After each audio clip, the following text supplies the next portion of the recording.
Hello, and first, welcome back, Bob Marley. Always nice to see you. And yeah, welcome. As usual, I'm Corey Campbell, and I'm back again, streaming. Obviously, not a workout stream, but I want to thank everyone again for passing by during the workout stream. Always great. And yeah, as I sort of mentioned towards the end, I was feeling pretty fatigued at the end of the workout. Combination of like the workout being more intensive than I thought it would be. I think largely driven by me not being fully recovered from yesterday, and also the fact that like I didn't sleep very well. And so I thought that maybe my energy levels would dip, and I wouldn't have the energy to stream again. But I was incorrect. I think the walk home in the super cold temperatures, just like the 5-10 minute walk in like the -40, shocked me into greater energy level somehow. Just like a dose of adrenaline to carry me on for the rest of the day. But yeah, I'm feeling pretty good. I didn't need to take a nap. I thought I would, given how I felt towards the end, but not the case. So far, I'm wide awake. And we're just gonna like dive right into it in terms of this I think one of the reasons why maybe I was shocked with adrenaline on the way home is because it was like as I said many times, the past 48 hours or so, just like pretty extreme cold, where blast of extreme cold hits Quebec, prompting closures and postponements. And so like so cold that again, cold weather's not a foreign concept. So yeah, that is the question. This is like really uncommonly cold. Like so cold that nothing in recent memory springs to mind where it got so cold that like we had to like shut things down or close some things because like where I'm in Canada, we're supposed to be adapted for the cold, but nothing in my recent memory basically brings to mind in terms of experiencing something to this extent. Where like in some areas, as they say, like -50 degrees Celsius. That's like a pro. So, and I do have, let's say, but I do have an idea of what, let's say, extreme cold feels like, at least at a local level. I don't know what it's like to be in an environment where it's like -80 degrees Celsius, but actually I sort of have an idea of how cold -80 is, because like in my research lab or in my research department, like we have a freezer that goes to -80, 86 degrees Celsius. And also I've handled liquid nitrogen, I've handled dry ice, so I have an idea of extreme cold. And like this type of extreme cold, where like my whole body is immersed in it, like yeah, definitely hits different. So I think totally, if you're out there for like probably if you're out there in this weather with skin exposed for like greater than like 30-45 minutes, I think maybe even less than that. Obviously I haven't ran the experiment. But I think frostbite or like your tissues will start freezing. Oh, and Cernu, welcome. Thank you so much for passing by. And actually, yeah, you're the perfect person, I guess, to bring up, because you with the Fahrenheit system, and me in the Celsius. Like, I think we now overlap. It's been pretty much like -40 for the past 48 hours. So that's the same in both countries. And I hope you're doing well. I hope you're in a much warmer climate than I am. I think you almost have to be, unless you're like, in the Arctic. But yeah, Quebecers turned up their thermostats as a mass of frigid Arctic air settled over the province Friday morning. And actually, what was really concerning, I had a little bit of a shock this morning. So I was I woke up before my alarm clock. And the reason why I woke up before my alarm clock is because the fire alarm went off in my apartment complex. And then I thought, oh my god, am I gonna have to like just go outside and stand outside until like the fire department comes? But thankfully it was a false alarm. Like it woke me up early, but it just rang for like 20 seconds and then it stopped. So 13 degrees Celsius and raining sounds like a blessing. And yeah, so yeah, if you're complaining at -3,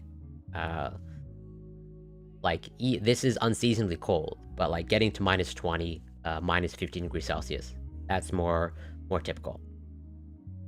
Extreme cold warnings are in effect across Quebec and much of eastern Canada, with Environment and Climate Change Canada projecting that temperatures could feel between -38 and -50 degrees Celsius with the wind chill, depending on the region, lasting through Saturday.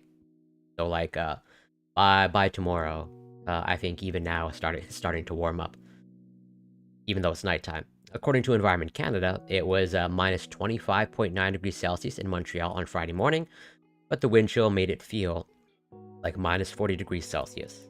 Unlike, yeah, it was pretty extreme wind. Further north, Kuujjuaq's recorded temperature was -35.5 degrees Celsius, but it felt like -42.8 degrees Celsius with the wind chill. Cover up, the federal agency warns. Frostbite can develop within minutes on exposed skin, especially with the wind chill. So like, yeah, I think that answers your question. Like, basically for the past 48 hours, I have not been outside for greater than like a 10-15 minute window. Thankfully. Hydro-Quebec said the province hit a new record demand for electricity with 40,661 megawatts.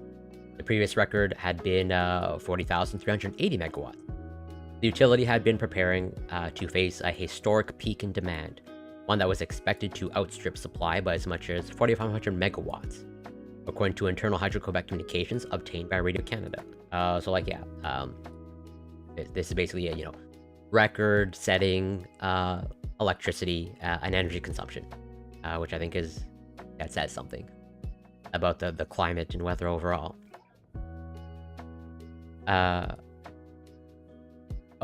So I think that, I don't know how it works in the UK, but I live in a pretty large apartment complex. It's like, I don't know, 15, 20 floors. And there's like definitely hundreds of people that live here. And I think the way the system is set up, it's like if a fire alarm goes off in one apartment complex, the entire, like basically, it's either all or nothing. Either everyone's fire alarm goes off, or no one's does. And for every fire alarm, which they've been all false. We have to, go outside, evacuate. And I definitely did not want to do that this morning. I'm glad it was like this was super false, because usually with the false alarms, like it rings and rings and it'll ring for like, like the fire department will actually show up. There'll be like an inspection, because like the fire alarm is going off for like, 10-15 minutes. This one, it just like went off for like 20 seconds and then it stopped. So I was thankful for that. Also thankful that my building didn't burn down. As a result, the utility intended to temporarily reduce its electricity exports and even pay a premium to import some power. Which is like that. This is also pretty, let's say, not weird, but I guess unexpected, because given the fact that, we have a lot of hydroelectric power here in Quebec, we very often sell our energy because we have like a surplus. I think it's very uncommon that we have to import some power because we generally generate so much of an excess with our hydroelectric that, we can sell it to other places. We can export it. But given that the demand is so high, I think this is like one of the few times I've ever heard of that we had to import power. It also asked customers to try to reduce their use of electricity during the cold snap, lowering the thermostat by 1 or 2 degrees, particularly in unoccupied rooms, and lead to significant energy savings, the Crown Corporation said. So you would think so, and actually, to be perfectly honest, or frank, I'm actually kind of glad that it's all or nothing type of scenario, where it's either, everyone's fire alarm goes off or no one's. Thankfully, let's just say the fire alarm doesn't go off all that much. It seems to come in waves, and actually it seems like the fire alarm, the false fire alarms, which they've all of them have been false. There seems to be more of them in the winter, which is annoying, because we all have to evacuate and wait for the fire department to show up. In fact, Montreal's homeless advocates offer help. I'm like, yeah, this is definitely one thing that, like, my heart goes out to anybody, regardless of weather. Anybody who's homeless, my heart goes out to them. But, like, being homeless in this weather, like, yeah, we have homeless shelters, but generally speaking, there is insufficient homeless shelters for the amount of homeless that we have here in Quebec. In a back alley in downtown Montreal on Friday, Victoria Kaliski was helping move a load of winter coats, socks, and toques. This is, let's say, the Quebec term for, hat, winter hat. Donating the load of warm clothing to a drop-in shelter. She and her father collect and distribute the clothing for free. Experiencing how it feels to be this free and imagining the idea of sleeping outside, it makes me angry. Shelters across the city are making extra room, even opening their cafeterias to overnight sleepers. Montreal has also opened temporary warming centers. However, one of the services the city offers is short-staffed. Montreal's, I'm not going to butcher this French, is a team of intervention workers who patrol the city streets, responding to conflicts or other issues people in precarious living situations may experience. The plan was to have 34 intervention workers, but more than half the team's roster is empty. The labor shortage problem is slowing us down in hiring, said Mayor Valerie Plante on Thursday, defending the city's proactive approach to the emergency measures put in place so that homeless people can shelter from the cold. She said warming center capacity has been nearly doubled from 900 spots to 1,600 this year. If there is lack of space, the city will make more room available, said Plante. Which, like, yeah, I guess this falls under the category of, harm reduction, I guess. But, it's a little bit strange that, instead of providing housing for these people, which we have the resources to do, like, we'll just be like, okay, well, you can still be homeless, but at least you can access some warmth, and just enough to keep you alive. Yeah, it's so cold that ski resorts closed. And as I mentioned during the workout stream, like, there was supposed to be like a winter carnival or festival that was supposed to start yesterday, and it was like postponed. In response to the cold spell, Ski St. Bruno on Montreal's South Shore closed at 2:30 p.m. Friday and plans to reopen noon Saturday. Bromont and Sutton in the eastern townships are both closed as well. Most ski resorts in the greater Quebec City area also announced closures or reduced hours of operation Friday. I'm like, yeah, I can't even imagine. Well, first of all, can't imagine many people would have the courage, even if they were open, anyone would have the courage to go ski in those conditions. I can only imagine just like how cold it gets, like with the elevation, going thousands of feet in elevation. And then with the wind, yeah, that seemed like a nightmare. Like, I've been skiing quite a few times, decades ago though. The Mont Saint Anne, Stoneham, and Massif de Charlevoix resorts will be closed all day, while the Massif du Sud will be closed both Friday and Saturday. The Relais Ski Center will close at 4:30. Yeah, blah blah blah. Not important. But yeah, this winter carnival is also postponing its opening by one day due to the extreme cold conditions Friday. Organizers said Thursday that they decided to postpone the event for the safety of carnival goers, but also for field crews who would be exposed to dangerous cold temperatures. Activities will therefore start Saturday at 10 a.m. so basically it started today in the morning, and that doesn't seem much better because it was definitely cold today.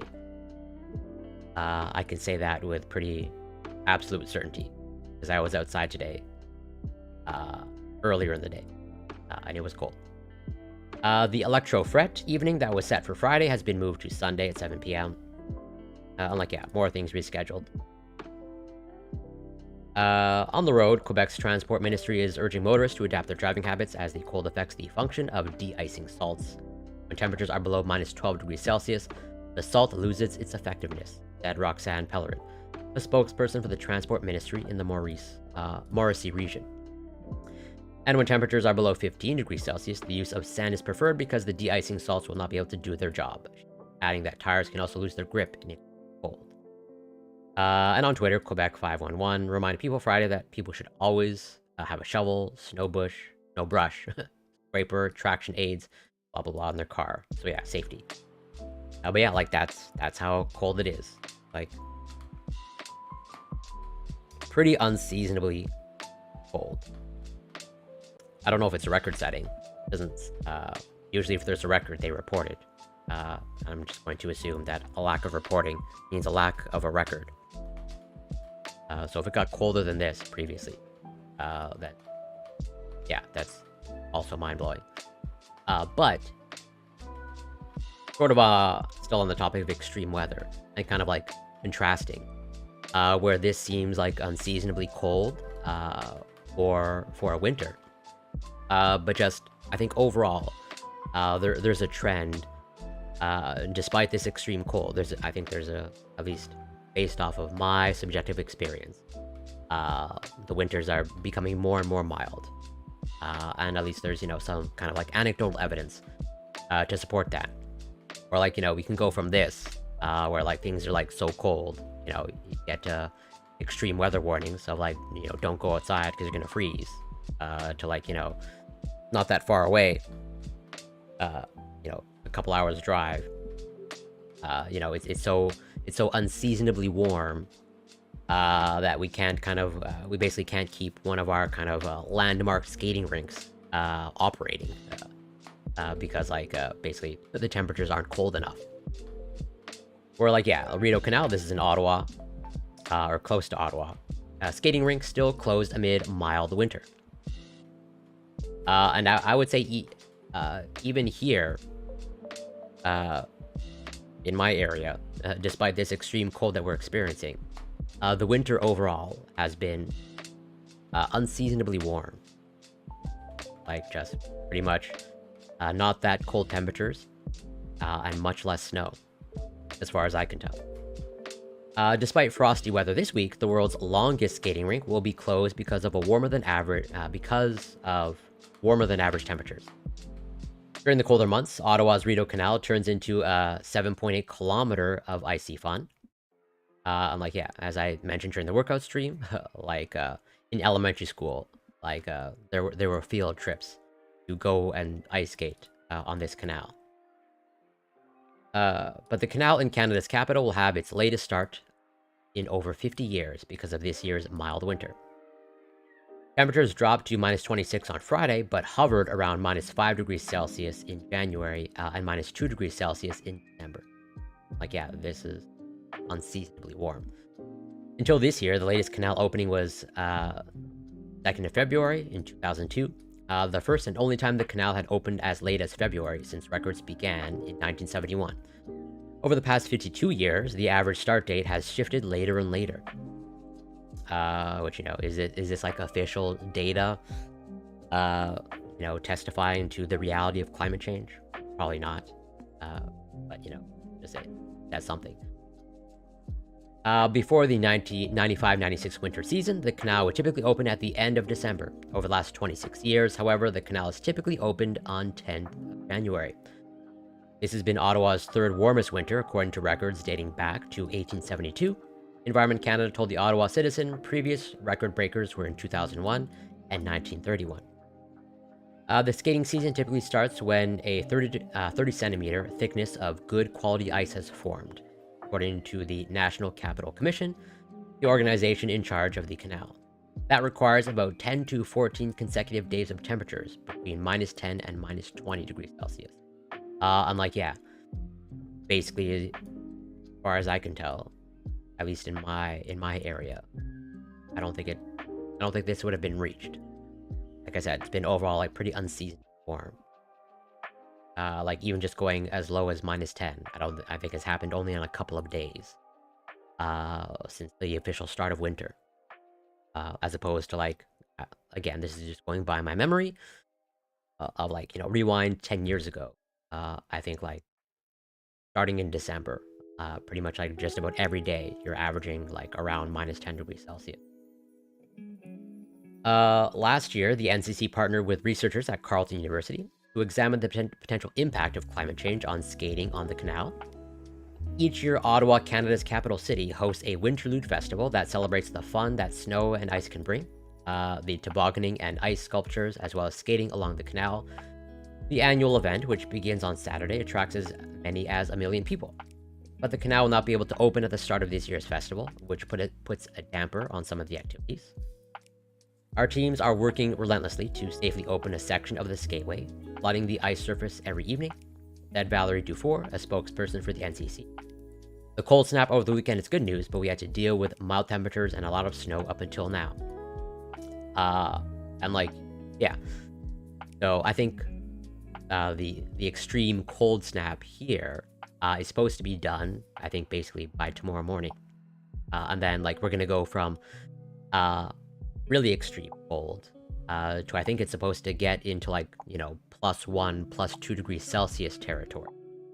Like this is basically a shift of like, 30, 35 degrees Celsius, where we're going to like, feels like -40. So like I think on Monday it's supposed to be like 1 or 2 degrees Celsius, which again, that is really unseasoned form. So, sign of the times, baby.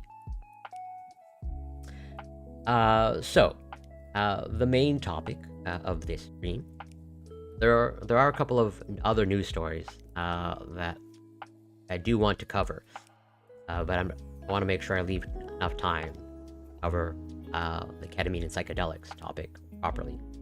I think I'm just going to cover 1 or 2 other news stories before we get into, the main topic. And also, Bob Marley, I have not forgotten about what the research that you have sent in the Discord. I still, have it. What I plan to do is to incorporate this, hopefully into a larger stream devoted to basically covering some of the research and science behind social media's effects on our mental health, physical health, etc. Basically, our psychological health. But yeah. So, this is, I think, an interesting story, and let's say, I think, further evidence to the utility and usefulness of boosters. I think many people, well, going by the vaccination rates in Canada, where, as I think I mentioned last week, that, yeah, the majority of Canadians, they are, quote unquote, fully vaccinated. They got their 2 doses. But basically only a minority of people, of Canadians, have received boosters. Basically, booster uptake just like very much lags behind the full vaccination rate.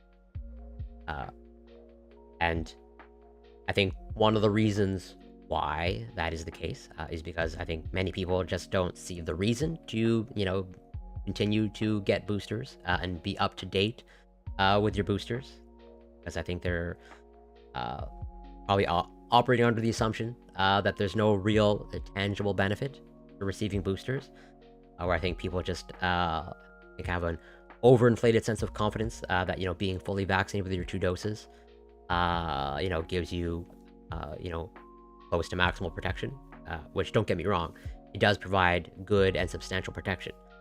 But I think more and more evidence is emerging, showing that, boosters and, basically being up to date with your COVID-19 boosters definitely confers greater protection overall. And this is fairly recent, published not that long ago, yesterday. A regime of 3 doses of COVID-19 vaccine compared with 2 doses is associated with a greater than 90% decrease in COVID-19 related deaths among patients with multiple chronic conditions, data suggests. Booster vaccination can play a crucial role in protecting vulnerable groups as the pandemic continues to evolve, the study authors write. And also, and this is also another variable where, comorbidities, multiple chronic conditions. Yes, definitely, there's almost certainly greater benefit to being up to date on your boosters if you are in one of these higher risk categories, person with multiple chronic conditions or other comorbidities. But also, again, I think the evidence is pretty robust that even if you have no comorbidities, being up to date on your boosters gives you pretty significant greater protection. Booster vaccination can play a crucial role in protecting I already wrote that. I read that. People with multimorbidity are known to be at increased risk of SARS-CoV-2 infection and severe complications, and thus are one of the most vulnerable populations amid the pandemic. Senior author Esther Chan, an associate professor of pharmacology and pharmacy with the Center for Safe Medication Practice and Research, the Li Ka-shing Faculty of Medicine at the University of Hong Kong, told Medscape Medical News. Given the newly emerging viral strains and waning protection from the priming doses, it is important to investigate and demonstrate the effectiveness of a timely booster shot among this high-risk population. The study was published January 30th in the Canadian Medical Association Journal. But yeah, drastic differences. When the BA.2 Omicron variant wave hit Hong Kong in 2021, the city reported the highest COVID-19 mortality rate worldwide. Relative to its population of 7.5 million, the authors write. In November 2021, high-priority vulnerable groups became eligible to receive a booster dose, including older adults and healthcare professionals. In January 2022, eligibility was extended to everyone, and more than 3 million people received a third shot during the first 4 months of 2020. In a territory-wide retrospective cohort study, so not prospective, it's retrospective, looking back. So, that's, generally speaking, the prospective studies, there's greater confidence in the findings. The researchers analyzed routine clinical records from public health facilities in Hong Kong. They compare the risk for COVID-19 related death between adults with 2 or more chronic conditions who received a third dose between November 2021 and March 2022, and those who received only 2 doses. Multimorbidity included 30 conditions such as high blood pressure, diabetes, and chronic kidney.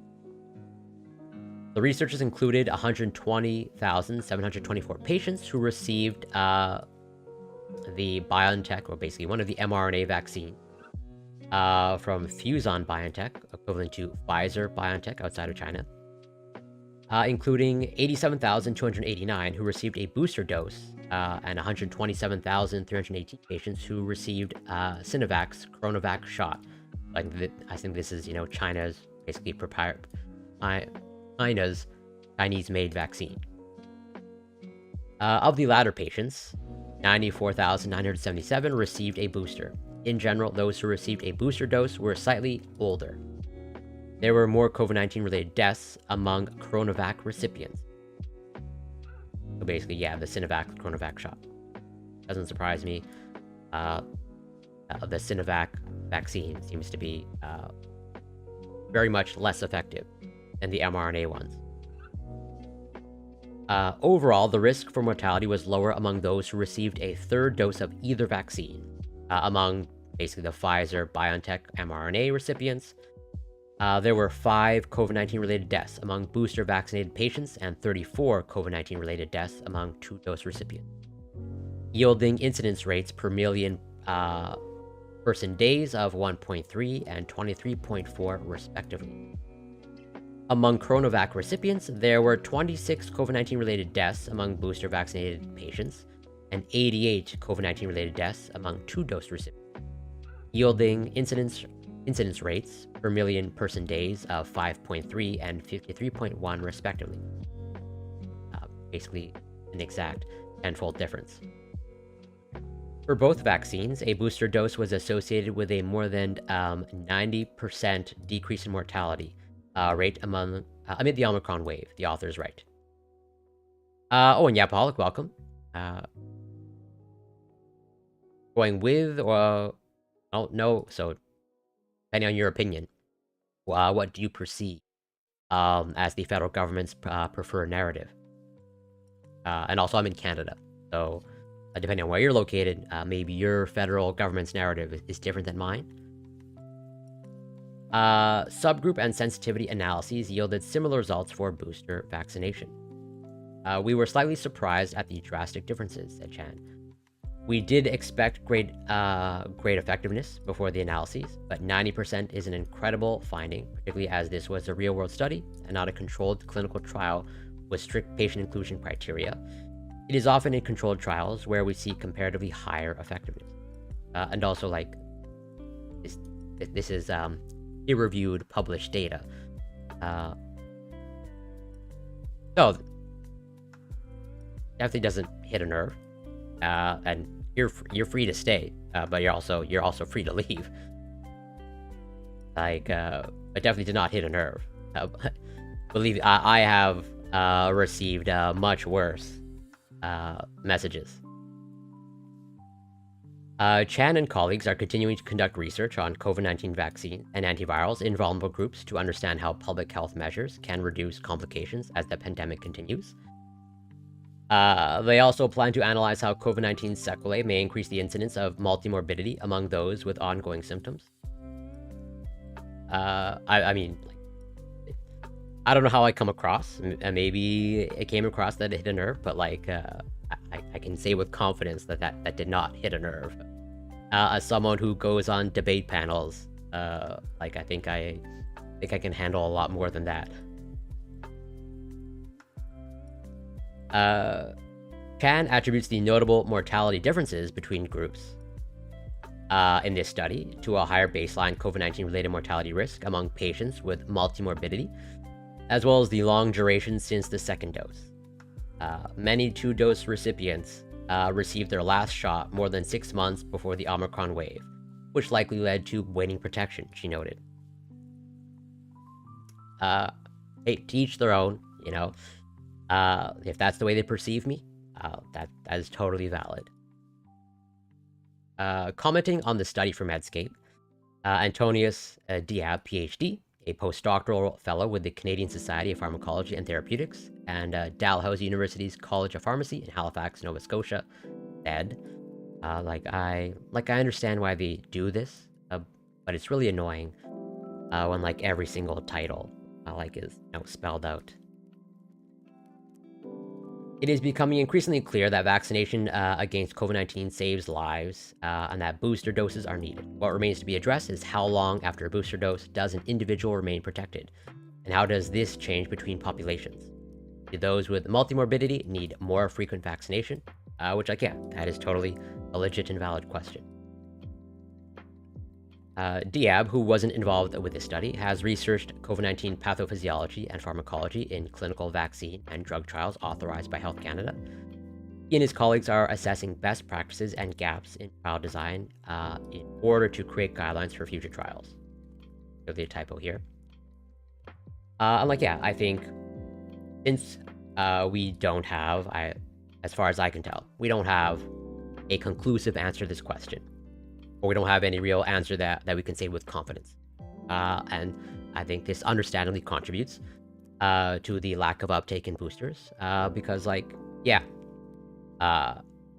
will fully concede that if you don't have comorbidities, and you're largely in good health, no major health conditions, then I can see the argument that boosters are not a necessity.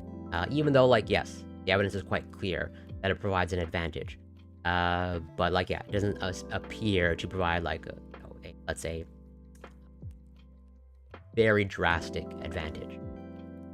Or, an advantage that's super significant. But basically, if you want maximal protection, regardless of whether you have comorbidities or not, I think the data are clear that being up to date on your boosters is the best strategy of going about that. Where was I? Oh, yes. Unfortunately, in many jurisdictions, as public health measures wane, so does active monitoring of the virus, and this increases the uncertainty of the risk of infection.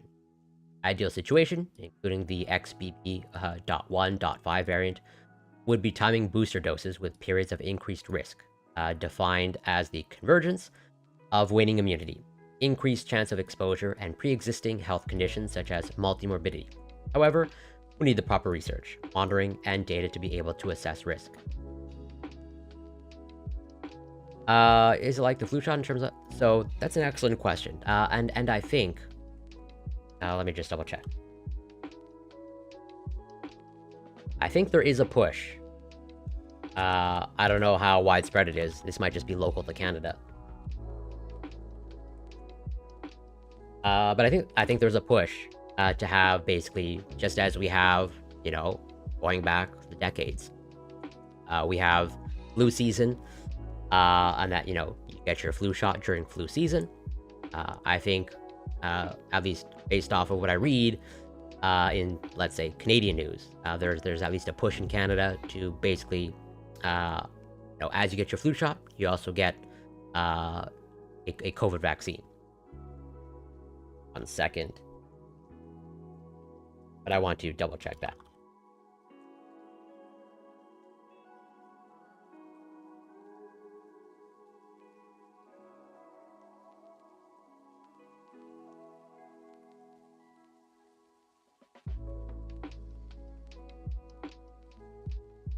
But in terms of importance,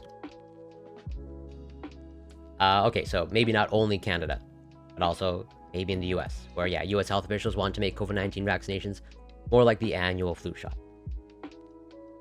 But to, let's say, answer your question as best I can. So, you know, pairing and contrasting COVID with the flu, which is difficult to do. But basically, I can totally see the argument that at least if you're young and healthy,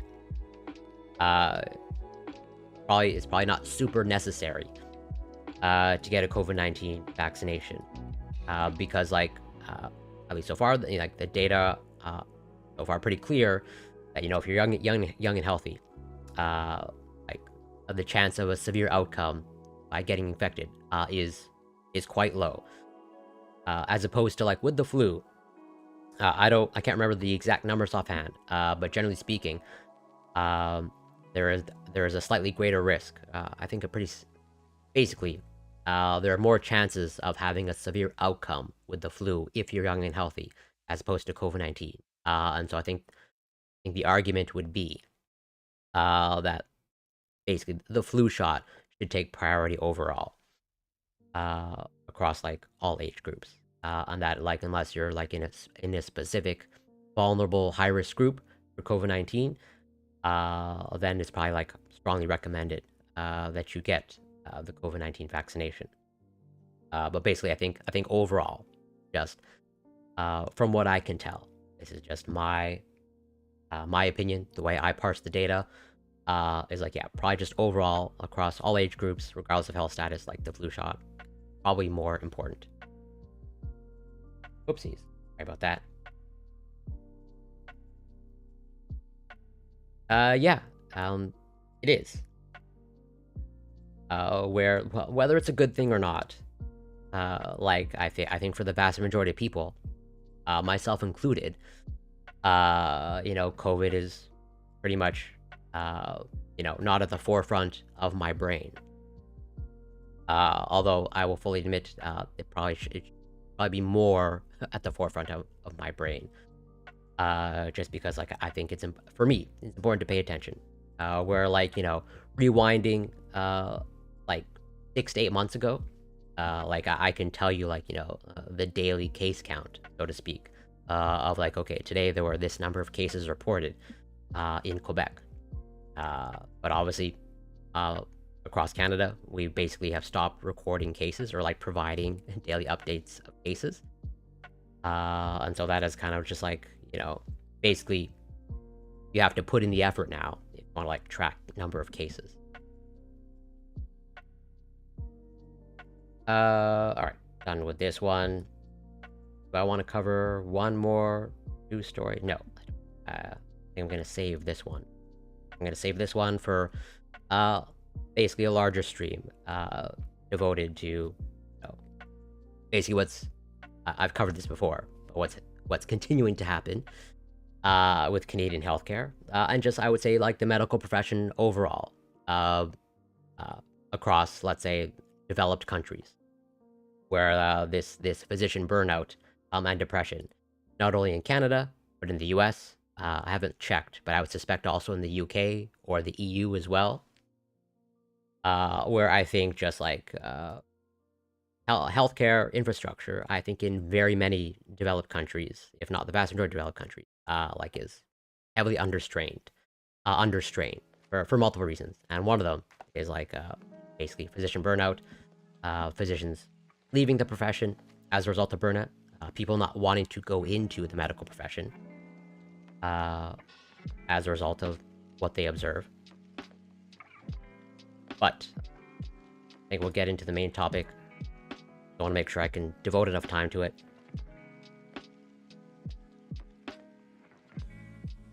Okay. So I have covered before psychedelics, and I will cover more about psychedelics into the future. But yeah, I did one stream devoted to MMDA or ecstasy and covering that research. Like, yeah, so now I want to put a focus on ketamine. And ketamine is super interesting for a variety of reasons, at least to me, super interesting.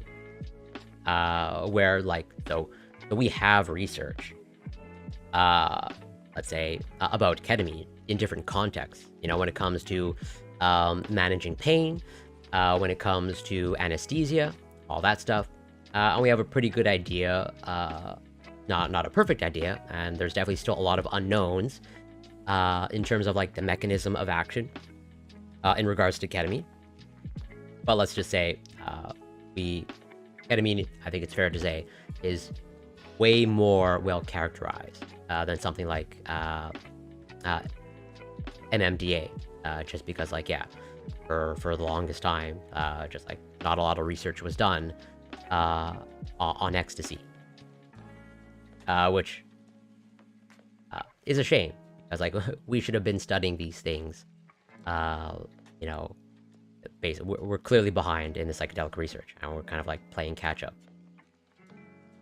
So, I'm just gonna give a brief overview. I think this article gives a nice overview of ketamine, and then we'll try to focus in on, let's say, ketamine and the emerging research in development on its effects on mental health, and what looks like is to be the positive effects on certain mental health issues, such as like depression, alcohol use disorder, and I think a couple of others, maybe anxiety as well.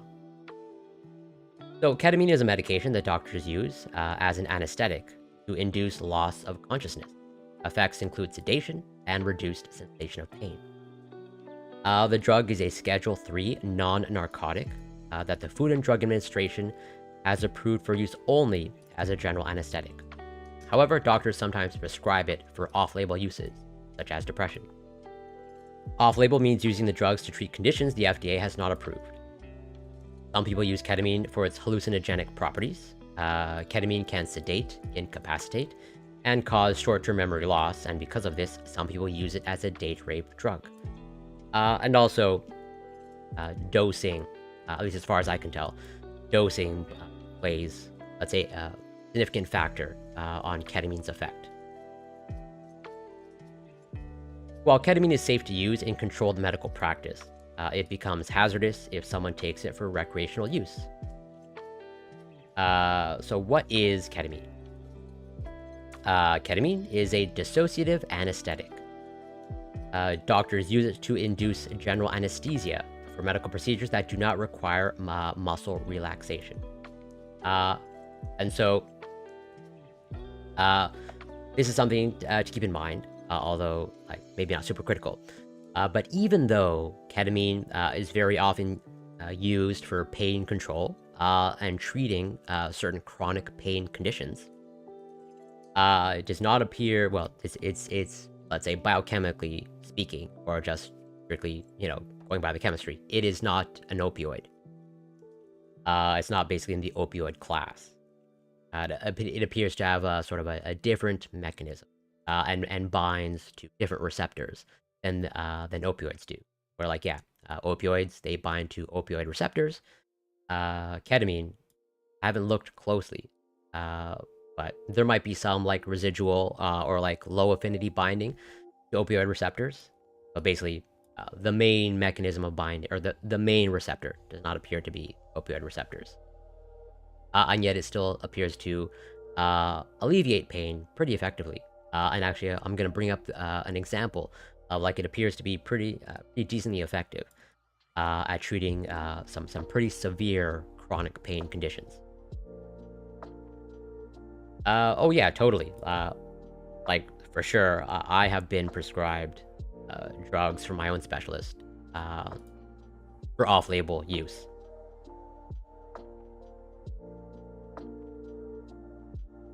Like I don't know for sure. I don't think it's an entire free-for-all where a doctor can just prescribe like anything. But totally that is a thing.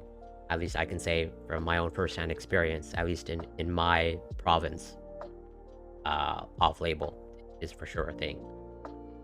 And like this is totally, at least as far as I can tell, and like I read the medical literature like pretty heavily. This is just a very common and known thing, and this is not atypical.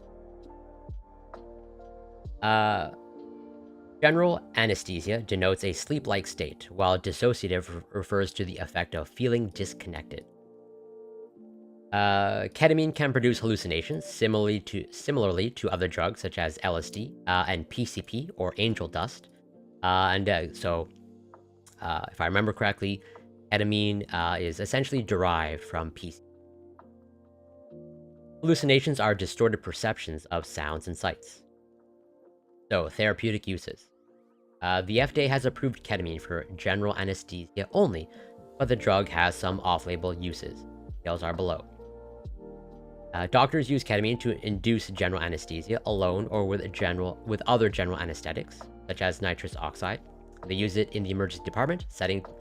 To produce short-term sedation when reducing fractures, treating joint dislocations, repairing wounds in uncooperative individuals, such as children, and treating pain.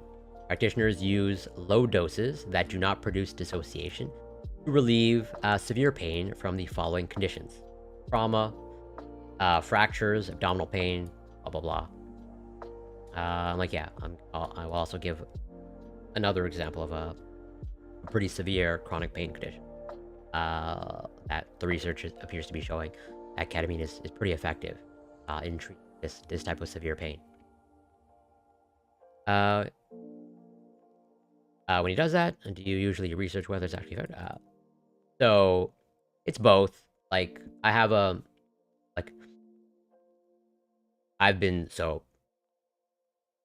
when I was first diagnosed, basically as a child, I was like 11, 12 years old when I was first diagnosed with my disease. I was like being seen at a children's hospital, and obviously, whatever. I graduated from the children's hospital, but now I go to a full adult hospital, or I see my specialist there. And so like I've been seeing this doctor, this particular specialist, this gastroenterologist, for like I guess decades now. And given that, basically I have a really good trust. We've established a good and trusting relationship. Where like yes, I definitely place a high amount of trust in him, but also at the same time, like regardless of what he prescribes, I will always do my due diligence. And I've totally basically I've had exchanges with my specialist where it's like he has wanted to prescribe me something, and I've pushed back a little, saying, well, I would prefer this strategy, and he is actually acquiesced. or like, basically accommodated or taken into account some of my requests. Like one of the specific things actually that I explicitly recall is like, typically when like I fall ill, or let's say my disease becomes active, like, the first kind of like line of defense is like to prescribe me a corticosteroid, and like, a high dose corticosteroid, for example, prednisone, pretty common. And like, I know what the standard dosage is, and like I know like the protocol of like, yeah, if my disease is active, like this is what my specialist will recommend prescribing at this dosage, this prednisone dosage, and like he now knows that I'm not going to like go with that dosage, and like I know enough that like we can lower the dosage a bit to kind of like accommodate kind of the quality of life that I want to have, while also managing my condition. Because, yeah, corticosteroids, not fun to be on. Super effective, but definitely not fun to be on at a high dose. So, treating status epilepticus. Status epilepticus, which I've never heard of this, is when a person has a seizure that lasts longer than 5 minutes, or has more than one seizure within 5 minutes. Refractory status epilepticus is a form of status epilepticus that does not respond to standard anti-seizure drugs. It is a severe disease that can cause brain damage and death. A 2015 study found that ketamine may effectively treat RSE. However, further research is necessary to verify the study findings and prove the safety of using ketamine to treat the condition. And treating depression. So research in 2017 notes that some studies indicate ketamine can quickly relieve depression in people who do not respond well to other treatment.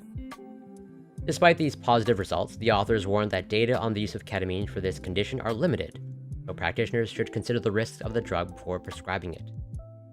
And like, yeah, it seems like, unfortunately, we like I said, we've only been fairly recently researching the therapeutic benefits of these psychedelics. Although, does ketamine fall? I guess since it can result in hallucinations, I guess ketamine is a psychedelic. A 2016 study cautions that the inappropriate use of ketamine is a worldwide health problem due to its hallucinogenic properties. With this in mind, they urge doctors to prescribe standard antidepressants before trying ketamine for depression. Treating anxiety. Research on the use of ketamine for anxiety is scarce. However, one study suggests that it may help people with social anxiety disorder. This condition involves a marked fear of social situations. The 2017 clinical trial tested the drug on 18 participants and concluded that it might effectively treat social anxiety disorder. My first instinct when I see this acronym is to think seasonal affective disorder, not social anxiety disorder. Because several other trials indicate ketamine may have significant anti-anxiety effects, the authors encouraged future studies to explore this possible benefit more fully. The most common side effects of ketamine at prescribed doses include drowsiness, double vision, confusion, nausea, vomiting. So these don't seem like fun side effects. But almost certainly dosage plays a part in how likely you are to experience these side effects.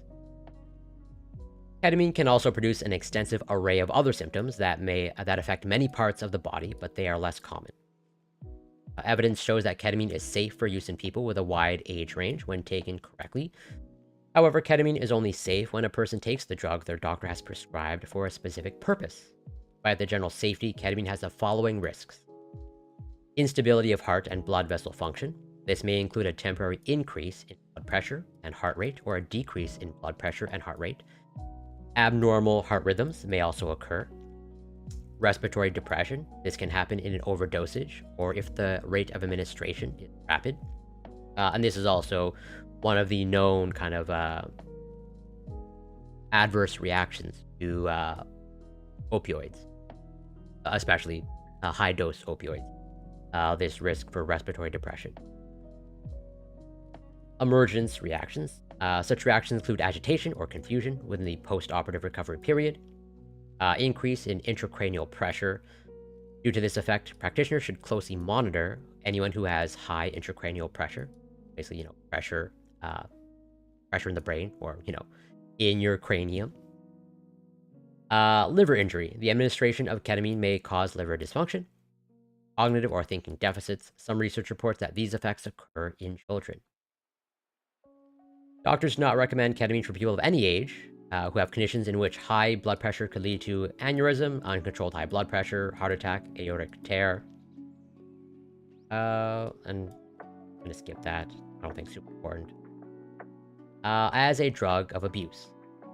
Ketamine makes people feel detached from their environment, eases pain, and produces hallucinations, which has led to its inappropriate use. Individuals who take ketamine recreationally report sensations such as being separated from their body or a pleasant feeling of floating. Some people have an almost complete sensory detachment that they compare to a near-death experience. The drug is popular among teens and young adults at dance clubs. People who use it claim that a ketamine trip is superior to a PCP or LSD trip because it produces shorter-term hallucinations that last 30 minutes to an hour instead of several hours. Interesting. So I have zero first-hand experience with any psychedelic, but basically this is news to me in terms of people preferring ketamine, LSD. I'm much less familiar with PC. Ketamine also causes individuals to have no memory of events that happened while they are under its influence. Due to this effect and its ability to sedate and incapacitate, some people use it as a date rape drug. Perpetrators who use it in this manner may slip it into a beverage of the person they wish to victimize. As it is odorless and tasteless, someone cannot detect it. Well, street names. I don't think I really need to go through these. Special K is the one that I'm familiar with. It is important to note that ketamine is no longer safe when individuals take it inappropriately.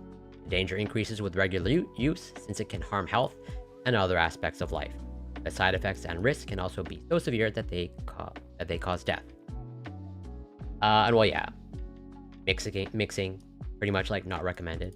Like, I hope that's intuitive to virtually everyone, but probably not. Overdose. So I think this is an important question. Is ketamine addictive? The Controlled Substance Act classifies ketamine as a Schedule III non-narcotic drug, although I think this scheduling system is pretty silly. Because of its pain-relieving and mental effects, it can cause dependence, the need to take higher doses to get the same effect, and addiction. Like any other addiction, ketamine can create a powerful bond that takes control of a person's life. It is critically important that an individual who engages in inappropriate use of ketamine get professional counseling and treatment. Which it's interesting, actually. Is kind of maybe not paradoxical, but so like, yeah, they're as they're highlighting here, there's this risk of dependence, there's this risk of addiction. Although, there's the risk of addiction for virtually any substance or behavior, I would say. But also at the same time, like ketamine, which the research that I'm going to show, some of the research that I'm going to show, is like ketamine appears to have potential in, let's say, having beneficial effects on people with alcohol use disorder, or essentially people who are addicted to alcohol. Or like in one context, you might be able to treat or have beneficial effects on people who are addicted to alcohol, and yet at the same time, ketamine itself has a risk for addiction also. Ketamine is a general anesthetic that doctors find useful in emergency room settings when performing procedures, such as reducing fractures and treating joint dislocations. Some studies suggest the drug may have other medical uses, but more research is necessary to prove its safety and effectiveness in these areas. It is important to distinguish the valid medical uses and the non-medical use of the drug. Although people with certain heart conditions should not take ketamine, it is generally safe when a trained professional administers it in settings. What do you think about this? At least to me, a key take-home message. Since as I hope I've made explicitly clear, I think people should be free to ingest whatever that they want to ingest, without being, criminalized.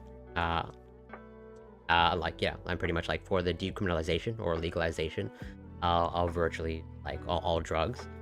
But at the same time, that doesn't mean I'm super pro ketamine or pro psychedelic. I think people should be prudent with these things. And one of the concerns that I have, or one of the things that I observe, is now that there's this positive research coming out, that in certain contexts, ecstasy can have a therapeutic benefit for certain patients, and as I'm going to show, ketamine can have a therapeutic beneficial effect for other patient populations, and yet there are people now using this research to justify their use of psychedelics, since it has this therapeutic effect in this context, well then I can just start using it and I'll see benefits, and that's something that I will heavily push back against, where just because something has a therapeutic benefit doesn't mean it's going to have a therapeutic benefit to you, especially since we're still in the early stages of understanding the effects of these psychedelics, where basically people just very much want to engage in confirmation bias to justify their use and consumption of psychedelics, and as I showed with the ecstasy research, of the studies that I showed, the majority of them, it was combination therapy. Yeah, it was ecstasy with intensive therapy and counseling sessions, where people appear to be using this research, saying, well, okay, since there's, like I said, this positive effect of ecstasy, that means I can just take ecstasy, and I can ignore the therapy sessions and the counseling sessions. So one thing that I want to show before let's say diving into the research. So yeah, there's as I mentioned, ketamine appears to be quite effective in treating certain severe chronic pain conditions, which the example that I will use is this one, complex regional pain syndrome. And this, I think this is in one of the categories of one of the most painful conditions or syndromes that one can have. And it appears to be very mysterious, where basically the people who are affected by it, they just have pretty much this very severe, extremely severe pain, that basically there's no physical injury. It's just kind of you are in this state of extreme pain, and there doesn't appear to be much that's physiologically wrong, so to speak. But yeah, as they outline here, Stanford Medicine, hopefully a reputable source. Complex regional pain syndrome is a severely disabling condition that usually affects the limbs after injury or surgery. The main symptoms are severe pain, swelling, loss of range of motion, temperature changes, and changes in the skin.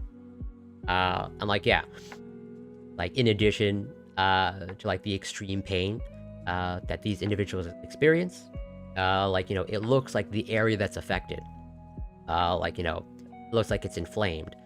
But even then,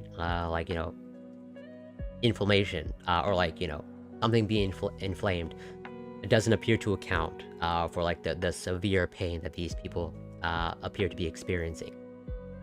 Where again, the pain appears to be so severe that basically very much disproportionate to, what appears to be physiologically happening. Although CRPS, or complex regional pain syndrome, can occur anywhere in the body, it usually affects an arm, leg, hand, or foot. CRPS most often follows trauma, such as fracture or amputation. Still, it can even occur after a minor injury, like a sprained ankle. In rare cases, CRPS appears spontaneously without apparent cause. It is more likely to occur during times of increased emotional stress. The degree of pain is severe and is usually much greater than the injury would typically cause. Yeah, so like super disproportionate pain. Where was I? Yeah. If your physician thinks that you are slow to get better after routine surgery, it is worth considering a diagnosis of CRPS and getting a specific workup. CRPS is divided into two groups, type 1, type 2, which, there's also specific nerve damage. And like this is the one where it's like, without no nerve damage. Like, that's how it's kind of like subdivided.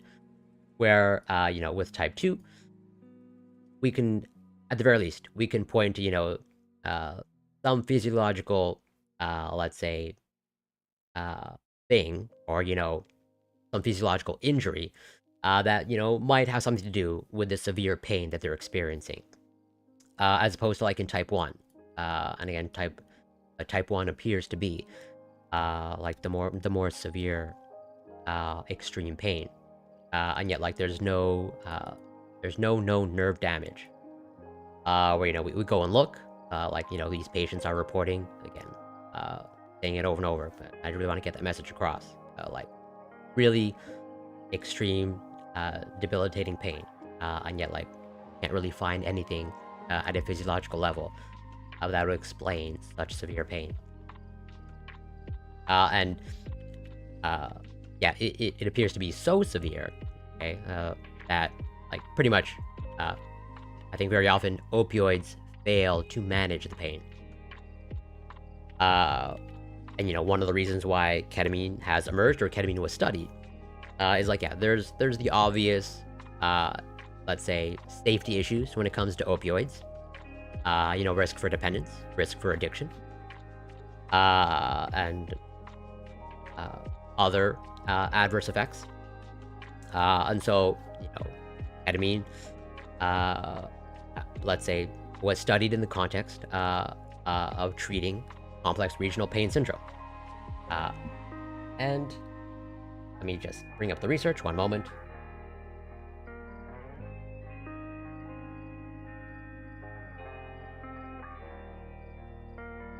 So now we'll dive into the research, and this is what we're going to start with. Just to show that, like, what ketamine has traditionally been known for is, it's for its anesthetic effect and its ability to treat pain. And, this is fairly recent research, 2021, where, like, basically, the research is emerging that ketamine appears to be pretty effective in treating this severe pain syndrome.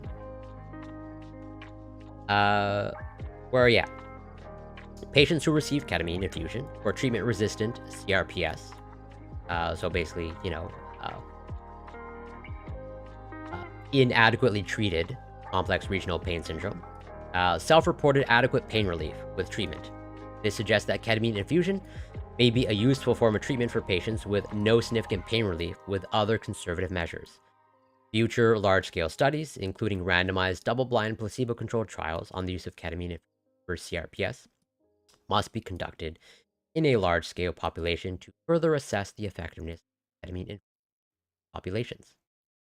I'm like, hopefully, maybe some of these randomized controlled trials have already been published. I haven't looked too heavily.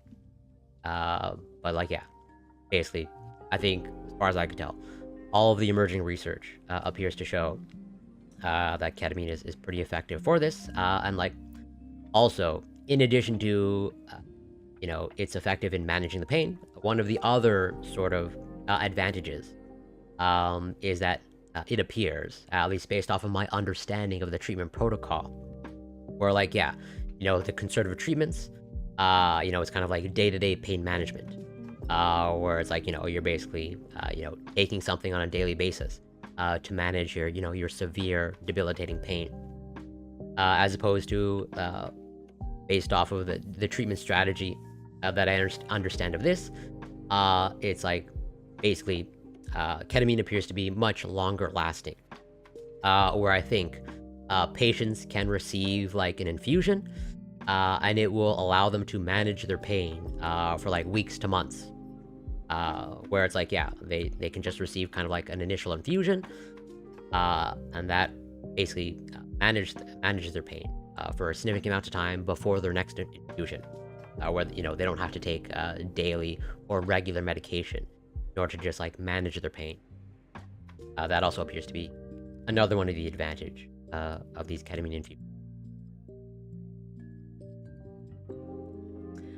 So, which one do I want to start with? Probably want to start with this. I think pretty interesting. Mind you, I think all of it's interesting, but I think this is one of most interesting that stands out. Largely driven by this kind of like, in my mind, paradoxical effect, where it's like, this potentially addictive substance might have the ability to treat, another addiction. So,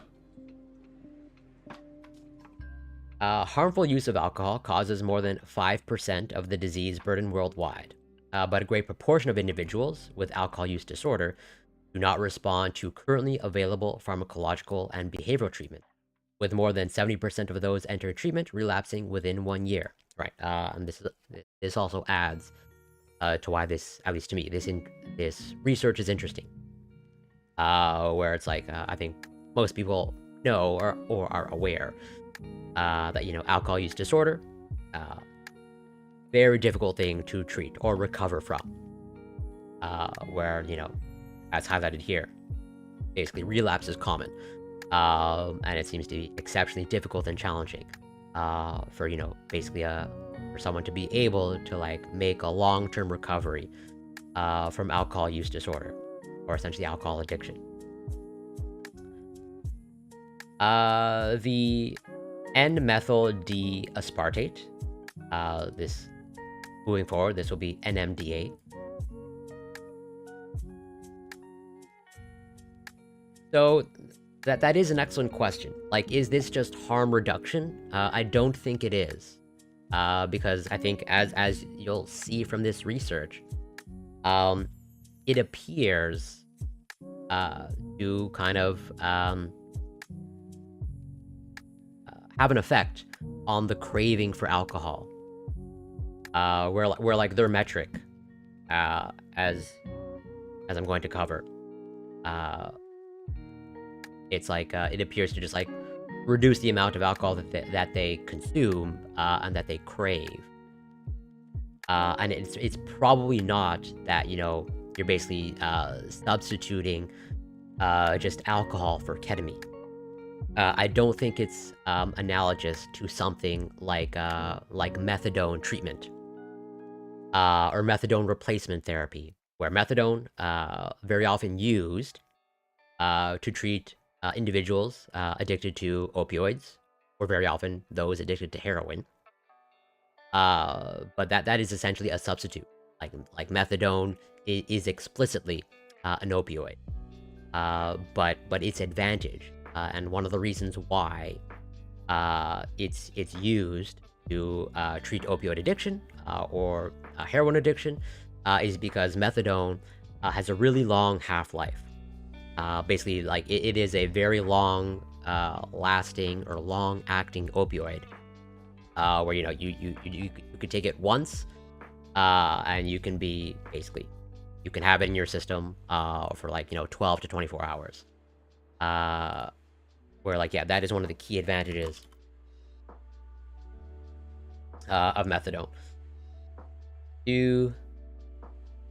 Where Yeah, like I said, elimination half-life, 15 to 55 hours.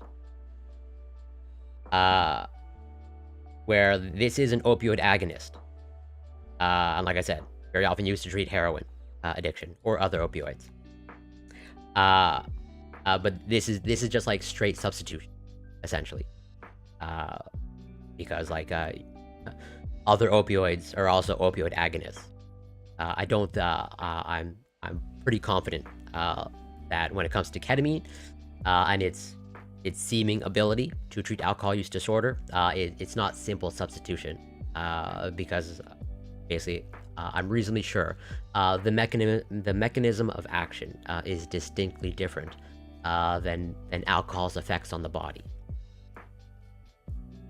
Where like, yeah, if you compare the half-life of heroin, duration of action, this isn't half-life. This does not seem right. Elimination half-life. What's the half-life?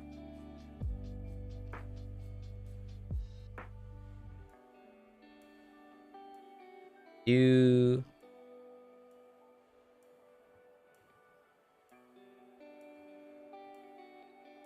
elimination half-life by mouth, 2 to 3 hours.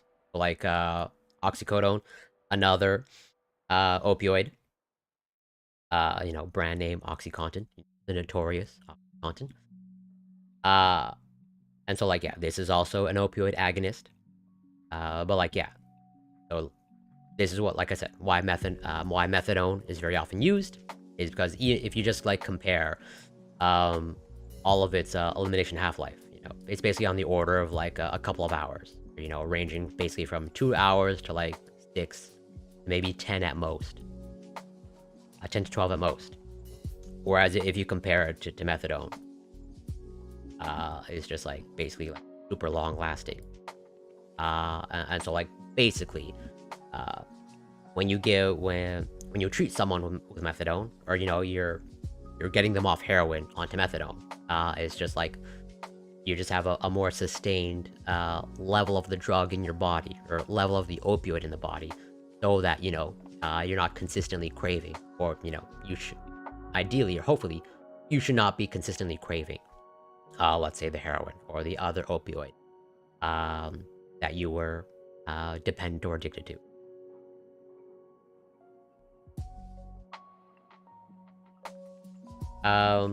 Or like, yeah, like I said, I'm reasonably sure ketamine has a distinct mechanism of action that is distinct from alcohol's effects on the body.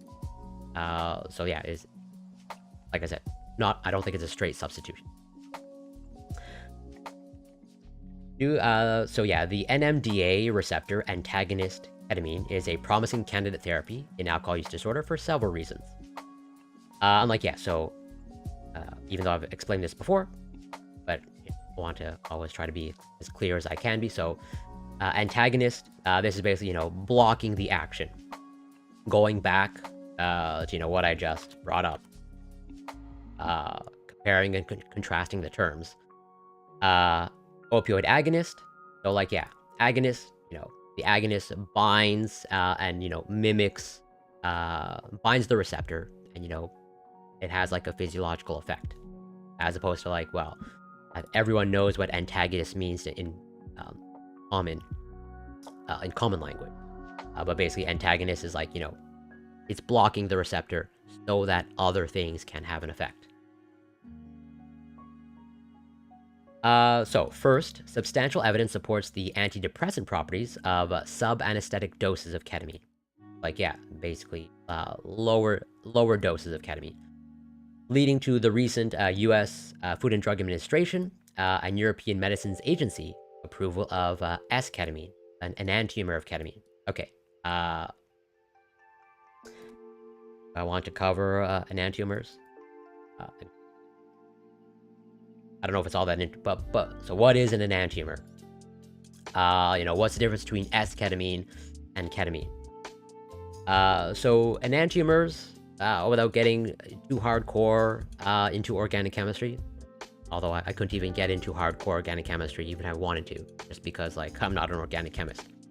But basically, So molecules, you know, essentially have stereochemistry, or I guess to use common language, they have what we call handedness, as in like a molecule can be kind of like left-handed or right-handed, so to speak, depending on the orientation of the molecule, where, you know, it can have the exact same chemical formula, and it can largely be structurally similar, but, you know, basically, yeah, it's almost like I have to give an organic chemistry lesson.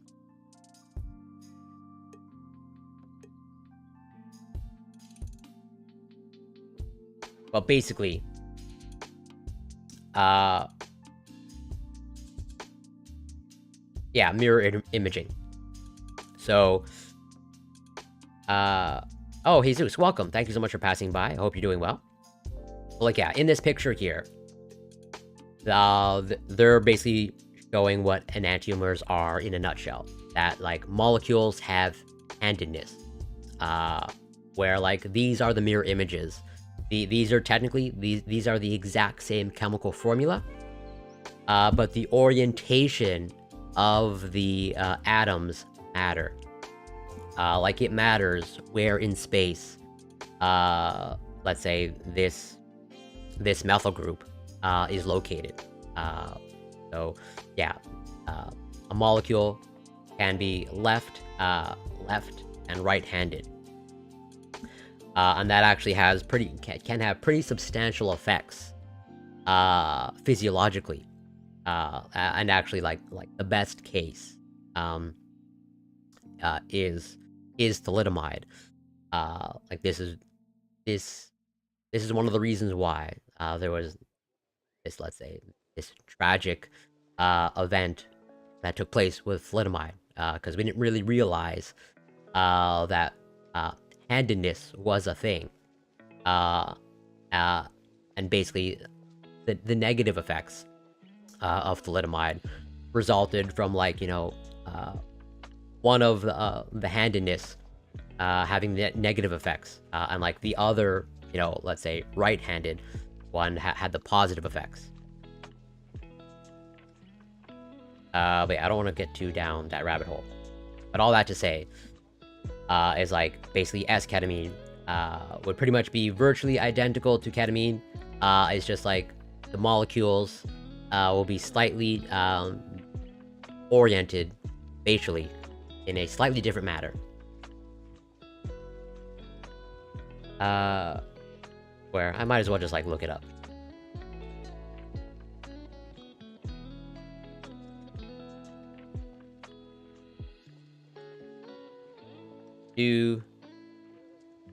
Yeah. So, S-ketamine is the enantiomer of ketamine.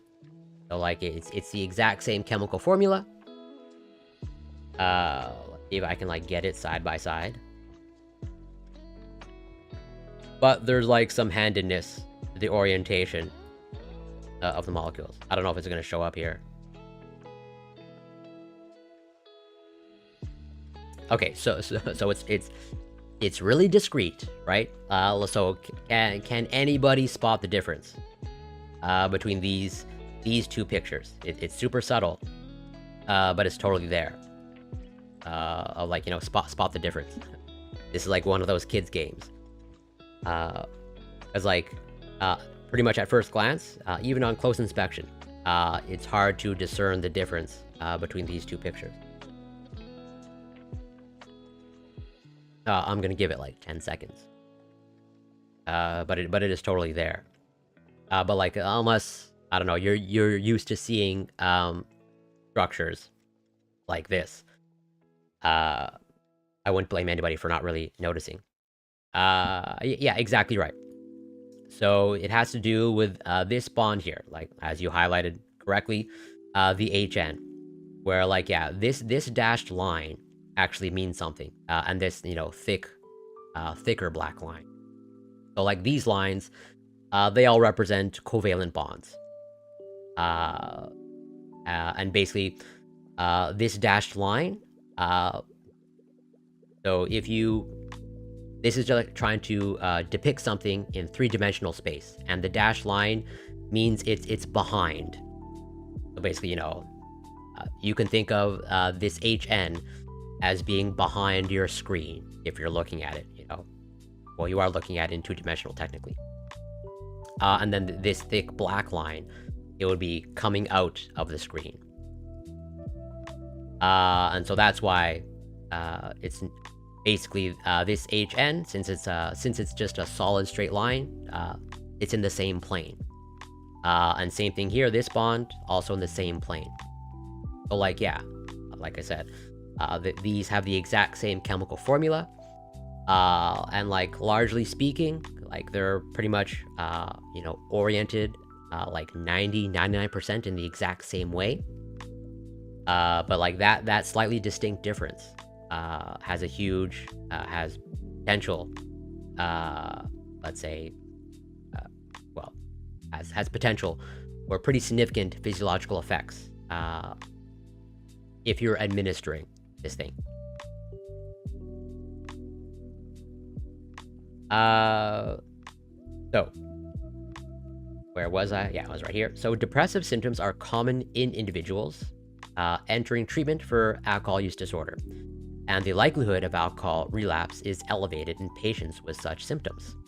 Ketamine may support alcohol abstinence by temporarily alleviating depressive symptoms during the high-risk relapse period in the weeks after detoxification. Right. Like this is also, whether this is the primary mechanism as to why ketamine appears to be effective in treating alcohol use disorder, but this is also a variable at play, where I have never been through withdrawal from alcohol, but from what I understand, well, pretty much going through withdrawal, as far as I can tell, for any substance, there's like this come down effect, where it's like, yeah, understandably, yeah, if you're used to kind of like feeling the euphoric effects of, let's say, alcohol or opioids, and those are now removed from your life, understandably, you're going from euphoria to some baseline, which can understandably feel like a depression, or maybe in many ways is a depression. And as I'm going to show a little bit later, ketamine appears to have some effectiveness or therapeutic effect in treating depression. And so maybe ketamine's ability to treat alcohol use disorder comes from its ability, as they say here, to treat depression, to kind of like prevent that kind of like come down effect. Second, ketamine might aid alcohol abstinence by providing a window during which psychological therapies can be more effective. Evidence from preclinical studies suggests that ketamine increases synaptogenesis and neurogenesis known to be disrupted with addiction. Okay, yeah, so what are these terms? So I think most people probably understand the word genesis, just, generating something new. And then synapto. So this is basically just synapses in the brain. So synaptogenesis, generating new synapses in the brain, or like new connections, essentially. And neurogenesis, so generation of new neurons.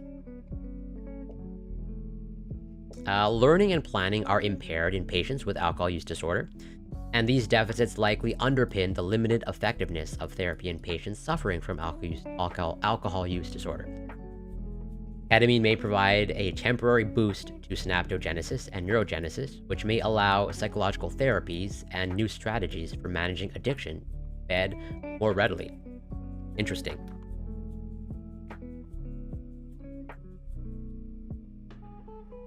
So maybe, like I said, I don't think we fully understand, well, pretty much any psychedelics mechanism of action. And despite the fact that ketamine has been around, and been in use in medicine for a long time, like as far as I can tell, we still don't fully understand the entirety of ketamine's mechanisms of action.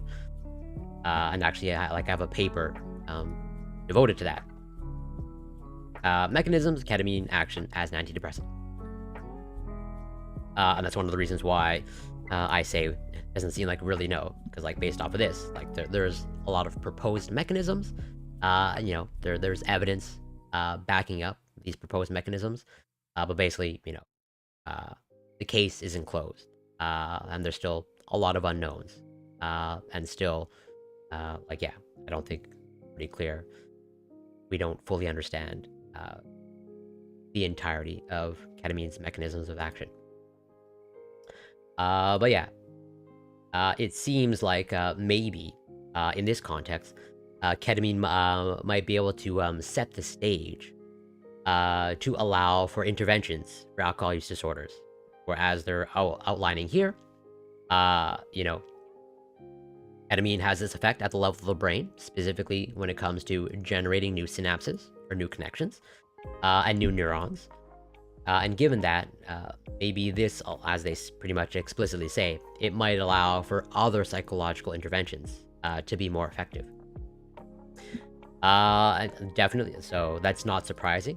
And I definitely know people firsthand that enjoy LSD. And definitely somewhere down the line, maybe next week or the week after, I will cover the research on LSD. I've done ecstasy, I'm doing ketamine. It only makes sense to do LSD now. What I would say is, I hope you're careful. And just be safe. Where even though there's research coming out showing the positive and beneficial effects of LSD, that does not mean that it's beneficial for everyone. And I just hope you're being safe. There is little empirical evidence on the effectiveness of psychological therapy provided in conjunction with ketamine treatment, but one study suggested that 10 weeks of cognitive behavioral therapy, or CBT, alongside ketamine infusions may prolong ketamine-induced symptom reduction in treatment-resistant depression. The subjective experiences that accompany ketamine infusions may provide a new perspective that may be helpful in psychological therapy. Ketamine induces a dose-dependent sense of dissociation and disembodiment that has been described as facilitating an observer state similar to that described in mindfulness, which may be helpful for allowing patients to consider thoughts and emotions from a more removed perspective. So yeah, interesting. And actually, Marley, if you're still listening or around, so as I kind of covered in the ecstasy research, it seems like some of the beneficial effects of ecstasy come from giving or allowing people, let's say, for example, one of the research papers that I covered is, let's say, the beneficial effects of ecstasy in treating complex PTSD or like severe post-traumatic stress syndrome. And the beneficial effects of ecstasy in that context, it was like it appeared to allow people to kind of lean into and process their emotions, basically to no longer avoid them, and that basically seems to be, as far as I can tell, okay?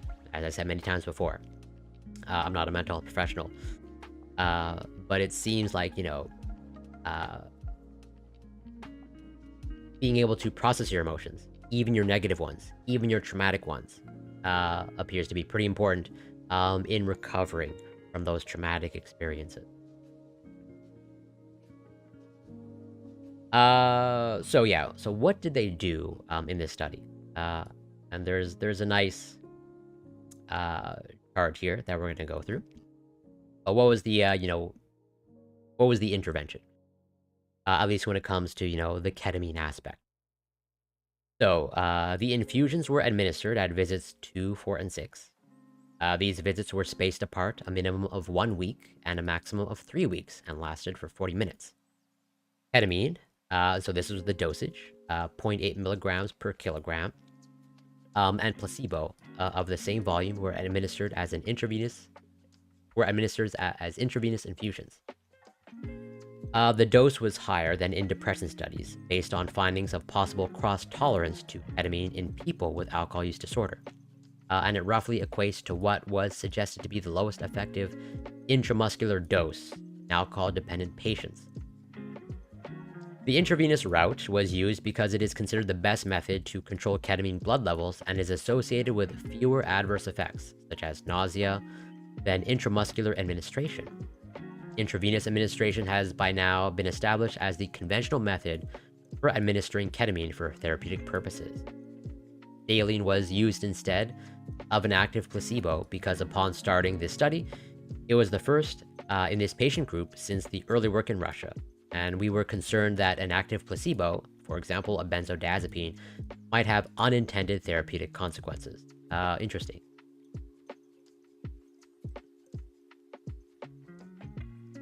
So like, yeah, they essentially use pretty much, not an active placebo or an inactive placebo. Basically, it should have no physiological effect on the body.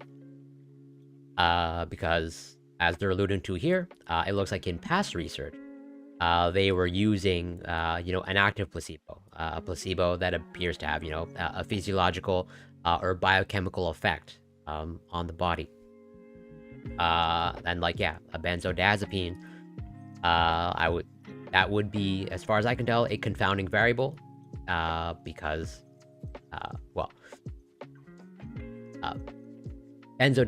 being prescribed a benzodiazepine appears to be pretty common and typical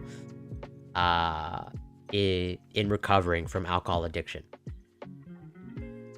Basically, from what I can tell, if someone is experiencing withdrawal from alcohol, or is going through withdrawal of alcohol, and they're experiencing all the negative symptoms, administering a benzodiazepine can alleviate pretty much those withdrawal symptoms. And so given that, that would make sense that you would not want to use benzodiazepine as a control in this case, because if you're administering something that helps someone in getting through withdrawal from alcohol, then that's probably almost certainly not an appropriate control group in the context of this study. So what was the overall methodology of the study? It's outlined here in this nice flowchart or schematic of the study design and psychological therapy in the treatment of alcohol use disorder. This is another thing that I want to highlight, where they did not just administer ketamine, or they did not just administer regular infusions of ketamine, let the people go on their way. It was combined with pretty intensive therapy sessions. And so it was not just ketamine alone that they were giving. There was also counseling and therapy. So yeah, so there was this pre-screening, that obviously they wanted to select their patient population appropriately, and then they randomized them, and it looks like there were multiple randomizations: therapy session, education session, therapy session. So yeah, these two are the control groups, so both saline, and then so there's therapy session and education session. And this is for visits 2, 4, and 6. On 3, 5, and 7. Okay, so it looks like they do kind of like this mixing and matching. Where it's it goes from therapy, education, and then final therapy session, final education session, final therapy session, final education session. And then there's follow-up. Makes sense. But even so, like, yeah, this is, let's say, fairly long-term follow-up.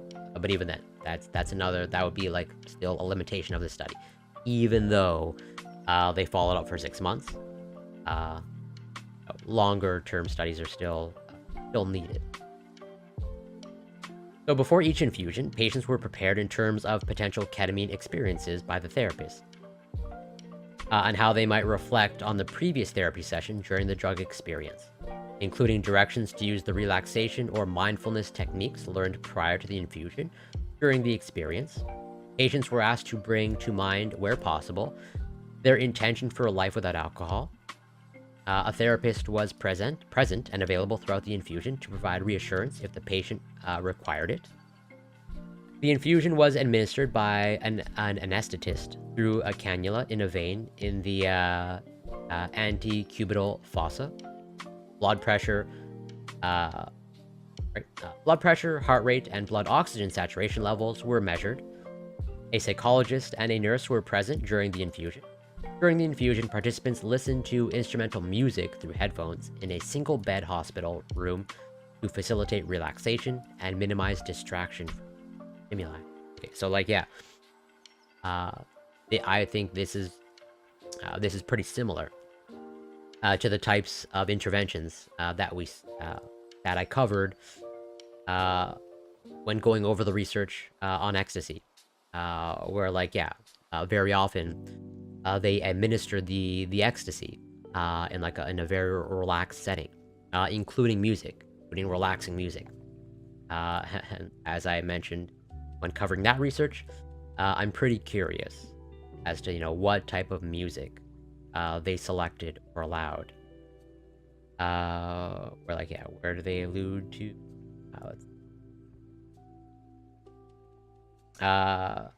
Yeah, instrumental music through headphones.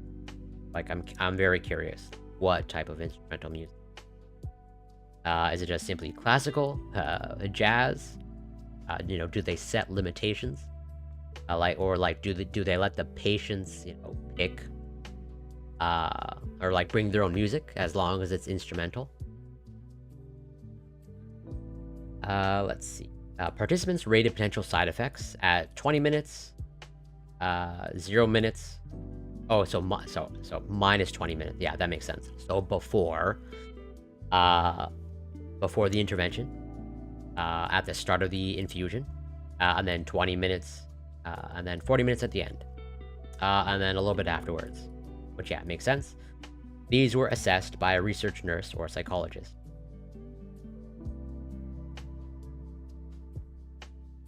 So what were the overall findings? We'll write to the discussion.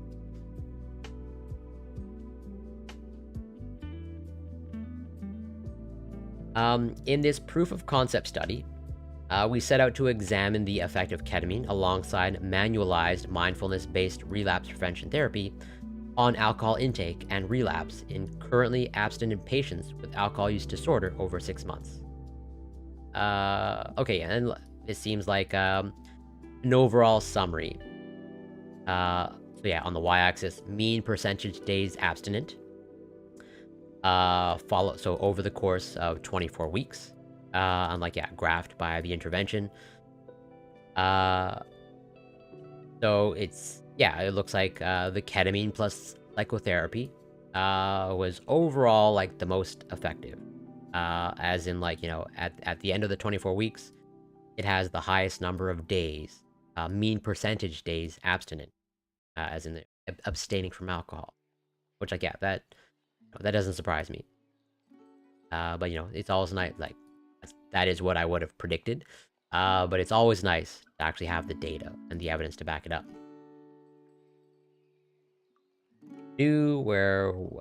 Right. The results showed that ketamine increased the number of days abstinent from alcohol at 3 and 6 months compared with placebo. The greatest difference in percentage of days abstinent from alcohol was between patients given ketamine and therapy and those given placebo and education. Overall, relapse did not differ significantly between groups. So going back to this, so second place, ketamine and psychoeducation. And so, like, this is pretty much like in line with what I would have predicted. And as they sort of mentioned in the discussion, like basically, if you're comparing and contrasting between the placebo and psychoeducation with the ketamine and psychotherapy, pretty much that is like the starkest contrast.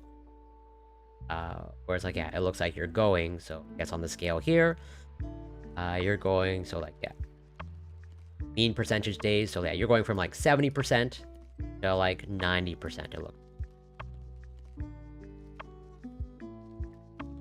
Or in terms of like difference, so like it's a difference of 20% or 20 mean percentage days abstinent. The longevity of the effect, where interesting. So like, yeah, at the 3 weeks follow-up, I would say they're all pretty similar. And it's only like afterwards, basically after the 3-week mark, do they start significantly diverging. The longevity of the effect on percentage days abstinent was impressive, being maintained at 6 months following entry into the study after only 3 infusions. To our knowledge, this is the first phase 2 clinical trial to examine the therapeutic effects of ketamine in addiction over this long a follow-up period. The long-lasting nature of the therapeutic effect we saw here for alcohol use is consistent with other research in groups with alcohol use disorder, but contrasts with studies in depression, where changes in symptoms are maintained for only around 2 weeks following infusion. The overall beneficial effect of alcohol abstinence and the participants' adherence to the abstinence protocol were confirmed by the observation that liver function improved over the course of the trial. The impact of ketamine on alcohol abstinence was evident only for percentage days abstinent, not for relapse, which may be because binary outcome variables are less sensitive to detecting differences than more granular continuous variables. Yeah, that intuitively that makes sense.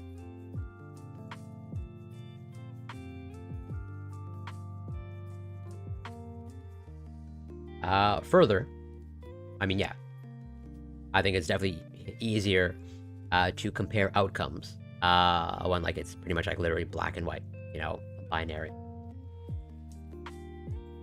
Participants were required to have the goal of abstinence for at least the 6 months of the trial, but total abstinence was not a long-term goal in some cases, and this may have affected the findings. Nonetheless, the reductions in drinking and the concurrent improvements in liver function are clinically important, as these changes represent reductions in both mortality and morbidity in this often difficult-to-treat group. Right, so that's another thing to keep in mind.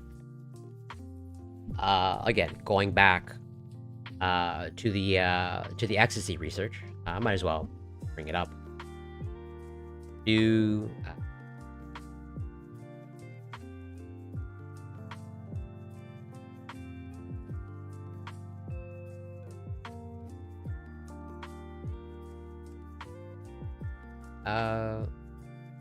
Let me just...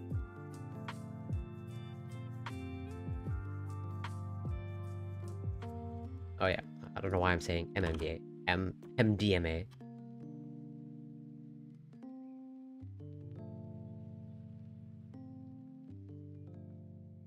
Right. So, yeah, MDMA assisted therapy for severe PT. Where like, yeah, this is also a difficult to treat patient population. Where like basically, there doesn't appear to be like basically any really effective treatment for severe PTSD. And like what made this study say, most profound is the fact that, you had such a positive response to the MMDA assisted, where like, pretty much, basically, nothing has worked until now. And not only does this work, it appears to work, pretty effectively. Not 100%, but basically like, assuming this is reproduced, and, assuming that, the findings hold with further research and studies. This is almost like, kind of like a paradigm shifting, treatment, where it's like, this can basically result in the alleviation of suffering for, a lot of patients. Whereas before, we basically had no answers for them. Where like now it's like, oh, we might not only have an answer for you, but the answer might be really good. And this is also something to keep in mind, where like they're seeing a pretty stark therapeutic effect of ketamine in, like, as they explicitly say, a difficult to treat group. So that almost makes the findings, more profound, or like, more robust. To our knowledge, this is the first study in clinical research to include ketamine combined with psychological therapy alongside ketamine combined with a comparison psychological placebo. Alcohol education was used here as a therapy control, and it was associated with a smaller effect on drinking compared with the mindfulness-based relapse prevention therapy. Right. So, I think that's also another important aspect to take into account, where, I think very often, we often think that, just providing the information, I think this is one of the rationales, or largely the rationale behind, graphic warnings on cigarettes, where if we just provide the information that, this is a dangerous thing, that should be enough to either, prevent people from taking whatever substance, or it should be enough to motivate them to, get off of the substance. But I think the research is, at least to me, pretty clear that it's not enough, very clearly not enough to just provide the education, or just, pretty much. It's not just strict rationality, where if you just show this is dangerous, well then people will naturally make, the better decision. And I think this is a testament to that, where like, yeah, you have the ketamine and, psychoeducation, where, it's not just a matter of like informing people of the negative effects of alcohol. It's about, there's clearly also an underlying process. And maybe an underlying emotional process as to why, people can become addicted to these substances. I think, definitely not an expert, but I think addiction is way more complex and complicated than just, someone not knowing that these things are dangerous for you. And I think the fact that the placebo plus psychoeducation performed the worst, okay, I think is also like a testament to that. This is pretty much the group that, they got no active drug, and they pretty much just like got the information, about the dangerous effects of alcohol, and like it performed the worst. Whereas, if you combine, let's say, the pharmaceutical therapy with, the psychotherapy, that hopefully, or might address some of the underlying emotional causes or motivations, that's when maybe you see like this great effect.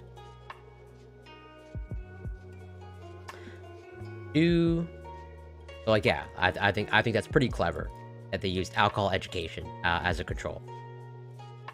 So while the sample size was small, these data suggest a possible beneficial effect of combining ketamine and psychological therapy that warrants further investigation. Whereas in the early work in alcohol use disorder by Krupitsky and colleagues, ketamine was given alongside psychotherapy. In the contemporary research on treatment approaches in depression, ketamine has largely been given alone. That's an excellent question. So that almost makes me question sort of one of my positions, where like, not that I'm super committed to this position, but I generally operate under the principle that people that you basically, uh, I think anything can become addictive, or at the very least, it can become compulsive, to the point of being unhealthy or negative to you. Like, you see this with gambling. You see this with like video games. I think that you can definitely make the case with food or certain foods. I think you could also make the case with social media, other apps, cell phones, where basically I think just about any substance or habit can can basically can develop into an addiction or like some sort of compulsive habit. But pain, um, where it's like one would think that pain would be enough, or like it would be counterintuitive because like pain is supposed to be what signals us to like stay away from something. So like can you be addicted to the thing that tells you to stay away? Intuitively, I want to say no, but the side of me that generally operates where I think just about anything can become addictive. I think with the with a specific person that just that's either has uh, kind of like the perfect storm of how they've been socialized, the genetic background. I think it's totally possible for someone to be addicted to pain. And actually, on the topic of addiction, actually, I should maybe bring this up.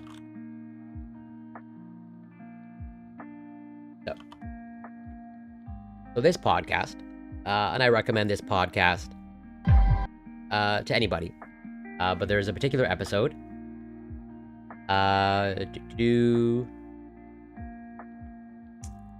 where he speaks with an addiction specialist. If I can find it.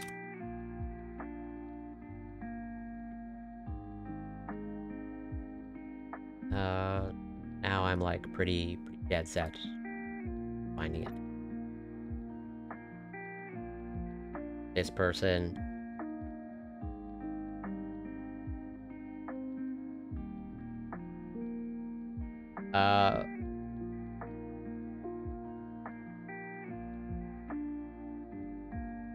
It was fairly recent.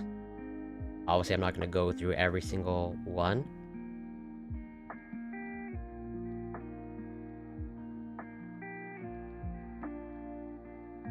I'm going to have to bring it up on the next stream. But like, yeah, basically, so the Rich Roll podcast, I would say, like, this is pretty much one of the only podcasts that I listen to.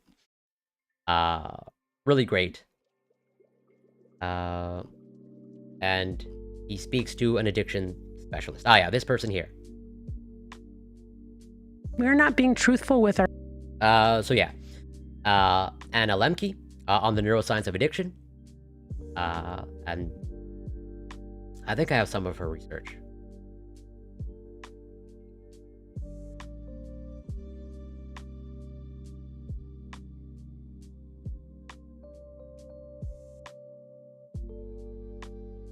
No, never mind.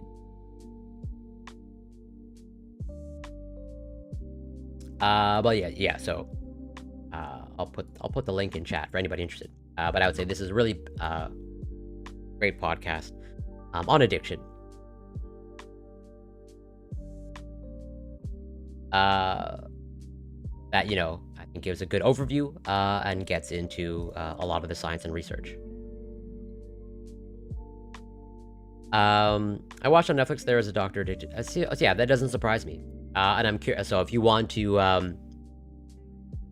if you remember the title, I'd be curious to check that out. And Equalizing Distort, welcome. Thank you so much for passing by.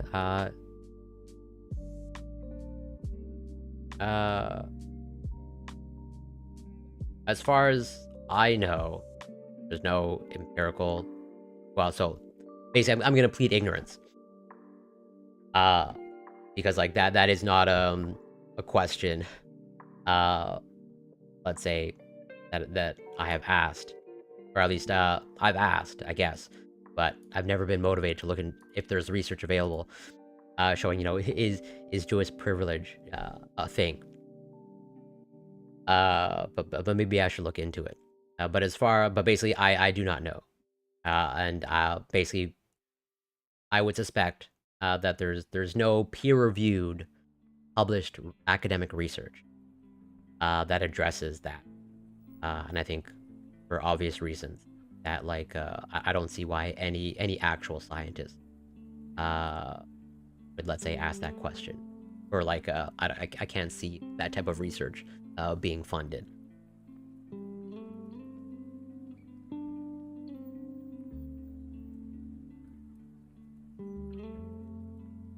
Uh, where was I?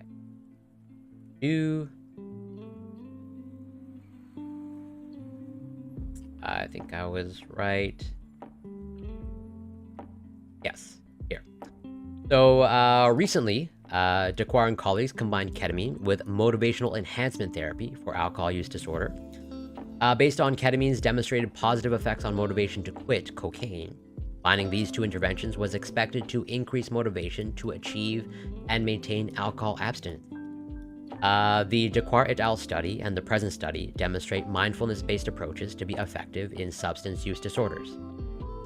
Intuitively, this therapeutic approach is a good fit with ketamine, where the drug experience can act to bridge and bring added insights to early-stage mindfulness practice. The original work by Krupitsky et al. Used transpersonal therapy approaches, incorporating elements of aversive therapy to facilitate aversion toward alcohol. This seemed to produce more pronounced effects, although the studies were conducted under very different conditions compared with more recent work. Right. And again, going back to this research that I've covered before, of like MDMA, where it's like, yeah, it's MDMA assisted therapy, where, like I said, the MDMA was combined with pretty intensive therapy sessions.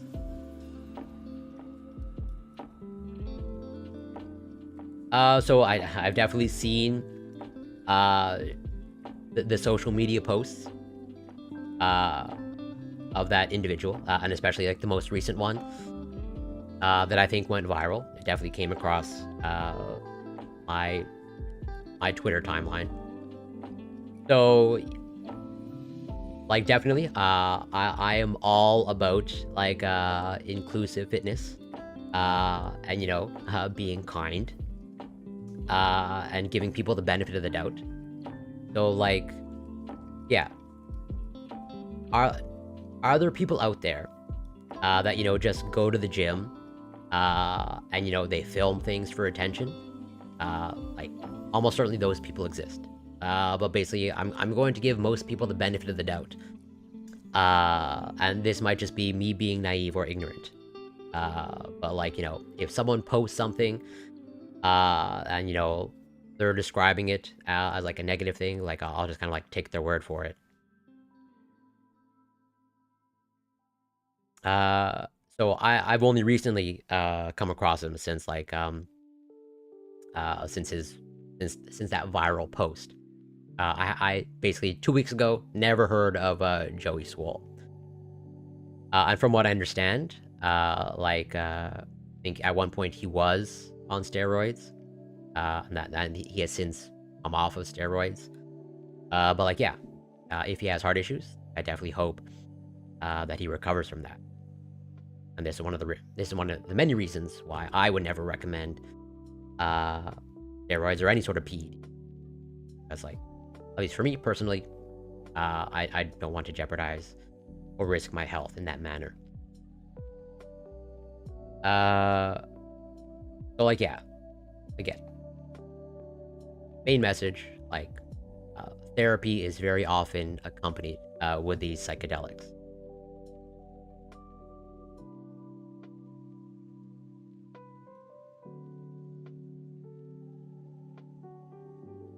Uh, I I don't know if this is some sort of trick question, but I totally I would ride a bicycle. I have ridden bicycles many times in my life. Oh, okay. So yeah, Black Mirror is on my list of things to check out. The original work by Kropitsky et al. Oh, sorry, I already read that. I think I was here. Yeah. Participants were recruited from Russian alcohol and drug inpatient treatment settings. The dose and administration route in the present study also differed from those in the earlier research, where a single higher dose of ketamine, 2.5 to 3 milligrams per kilogram, was administered intramuscularly.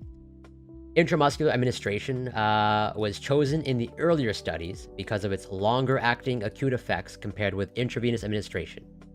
Concomitant medications were also given in the earlier studies. I don't know this. I don't know these drugs. Ethimazole, bemegride, to attempt to counter the amnestic effects of ketamine. I think they're referring to the fact that ketamine can interfere with memory formation. The dose and administration route in the present study resemble those in Dequar and colleagues' recent randomized controlled trial for alcohol use disorder. Although in that study, a single dose, 0.7 milligrams per kilogram intravenous, was given to people meeting criteria for mild alcohol use disorder who were currently drinking. The present study adds to the literature by demonstrating that repeated doses of ketamine are safe and efficacious in prolonging abstinence from alcohol in people with severe AUD who had stopped drinking prior to treatment. I think I see what you mean. Then probably the answer is no. So from what I understand, in terms of, basically taking, like, straight steroids or testosterone as a performance-enhancing drug, from haven't looked too heavily, but just, like, through casual research, it seems like, okay, hair loss is very often a side effect of steroids, but it seems like it mostly just accelerates, let's say, your genetic predisposition to lose your hair or to go bald, or like essentially, if you have the genetic predisposition to, like, lose your hair or go bald, or start balding in your 30s, 40s, 50s, steroids will just pretty much, like, if you start steroids in your 20s, and you were supposed to only start balding in your 40s, well, you're probably going to start losing your hair or balding in your 20s. But basically, if you were not genetically predisposed to lose your hair, then it doesn't seem like steroids or testosterone will result in hair loss. Where, like, as far as I can tell, based off of my genetic background, like, virtually no, and based off of what I know of how, let's say, hair loss, or how these things are inherited, I'm pretty much, I might eat my words tomorrow. I might wake up bald tomorrow, but I'm at virtually no risk of losing my hair. And thus, if I were to take steroids, I don't think I would lose my hair. I'm not going to run that experiment. I'm not going to start taking steroids unless they're prescribed and I actually need them. As opposed to, like, so I know some people personally that are in their 20s that have taken steroids or testosterone, and they have totally have started balding prematurely, where it's like they're like 10, 15 years younger than me, and, like, they're already, like, losing their hair. Is a little bit, I'm not going to judge, to each their own. Okay, that's not something I would want to gamble with.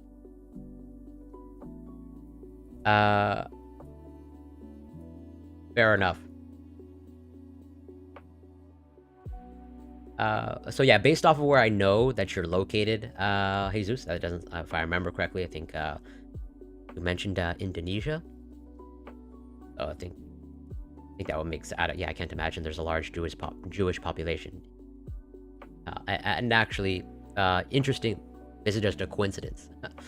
But the startup company that I work for, we happen to have clients and customers in that country. I don't think it's personally, well, if it was only the potential for hair loss, then I can see that as worth it. But the fact that there are so many other potential negative effects of PEDs, steroids, testosterone, that is just not something that I'm personally ever willing to gamble with. For me, my health is always priority number one. So like, I'm basically not going to take really any unnecessary health risks. Dose ranging studies have not been conducted, but it is important to establish the minimum effective dose, as ketamine treatment studies in alcohol use disorder have generally opted for higher doses than those used in treatment-resistant depression. Future work should consider conducting dose ranging studies, right? And this is another thing. This doesn't just apply to ketamine, but I think applies to, pretty much all the psychedelics that we're researching. But like, yeah, dosing appears to be important. And dosing is still one of the things that we're trying to figure out, of like, what is the actual, as they say, minimum effective dose? Like, it seems like, based off of the research here, the dose required to have this beneficial effect for people with alcohol use disorder is different than the dose that is needed to treat patients with depression, just as the dosage is different between people that require ketamine for pain management, or people that that require ketamine for a medical procedure because it's part of the anesthetic process. And so like it's probably going to take some time before we find that sweet spot for each individual condition, where it's like, for alcohol use disorder, like, this is the optimal dose, but as for depression, like, this is the optimal dose of ketamine. And then just like and also there's the question of anxiety, where like there appears to be some emerging research that ketamine might have some beneficial effects for social anxiety disorder. And so like, we also have to tease out what is the optimal dose of ketamine for individuals with social anxiety disorder.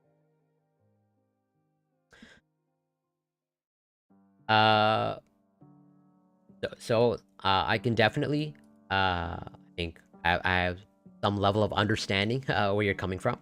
I'm definitely I think I'm technically shorter than the average male in whatever in North America.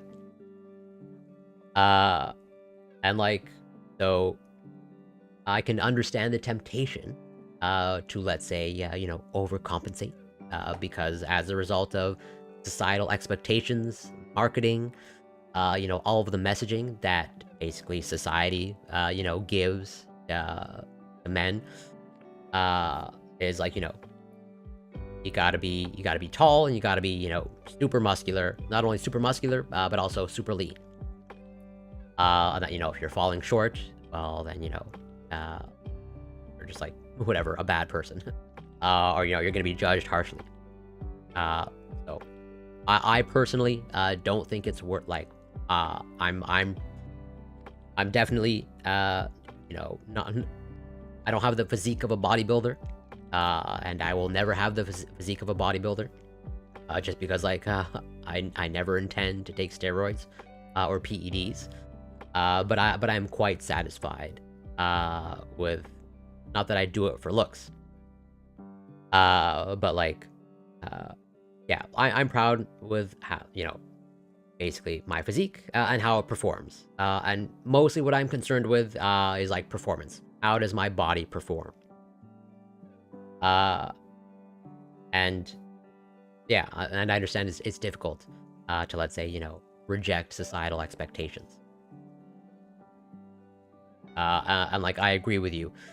You know, not only just on the internet, but in media, in movies. You know what you see, just even in Marvel movies.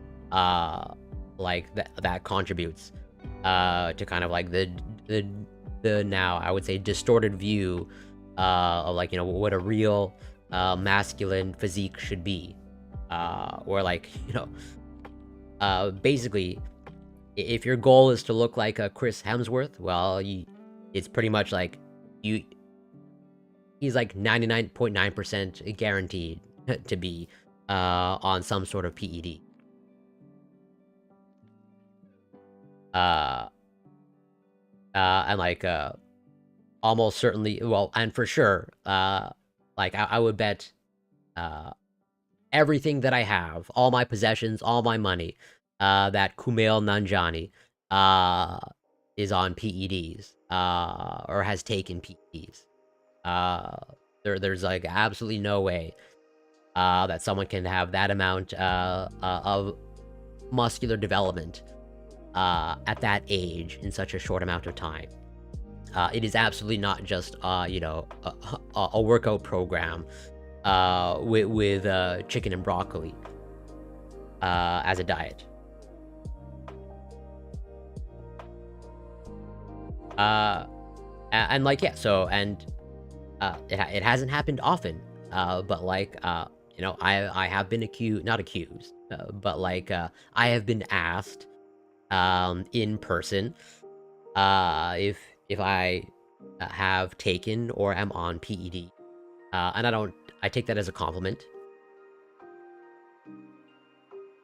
I'm like, yeah, so, and I would say shows like the Olympia and Chris Bumstead like contribute again this distorted view of, you know, masculine physiques.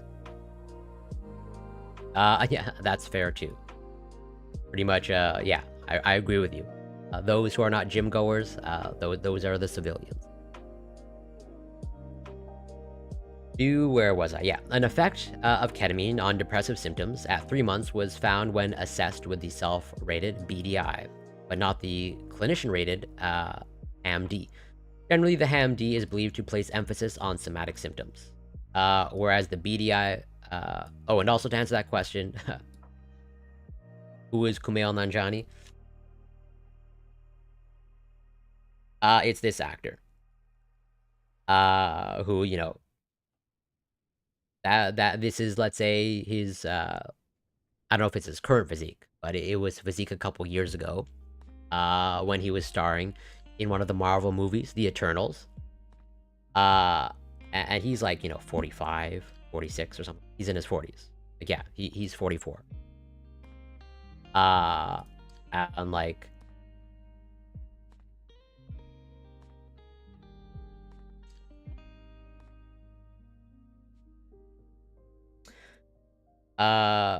like, yeah, there's absolutely no way that this he is not on steroids. Like, basically in your 40s, to have that much muscular development, lean muscular development, in such a short amount of time, he will never admit it, right? But like I said, I would bet everything that I have. Like, I would bet my life that he's on PEDs. Oh, and CFC Worst, thank you so much for the follow. Much appreciated. No, absolutely not. Just good genes. I know what good genes are. Like, I'm a biologist and biochemist. I have a pretty good understanding of genetics. Even though I'm sure you're probably joking.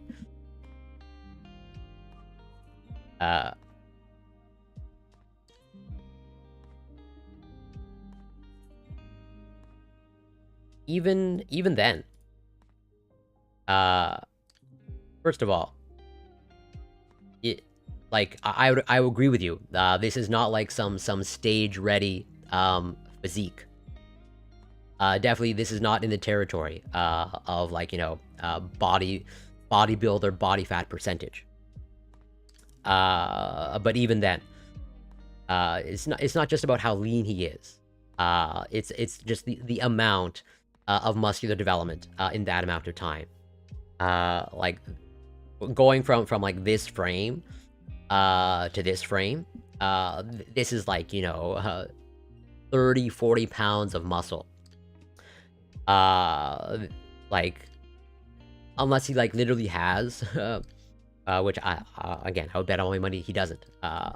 As like, for sure, he doesn't have the genetic background for that type of muscular development.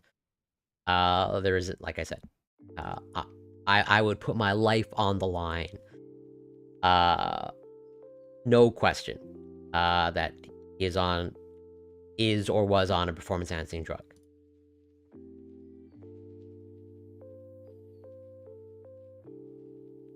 Okay, well, okay, if you want to put it down with a like, so what is testosterone replacement therapy? Because like, you know, many people will claim that they're on TRT, but you know, they're getting like the highest possible dose of testosterone. Like, you know, what qualifies as replacement? I think that's you know, yeah, that's a pretty gray area. And especially as far as I can tell in the US, like with enough money, you can get your doctor to prescribe TRT, like for just about anything, it seems.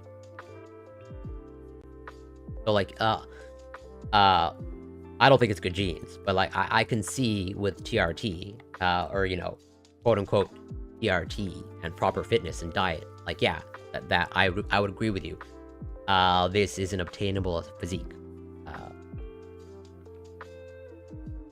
But I wouldn't qualify as that as like natural.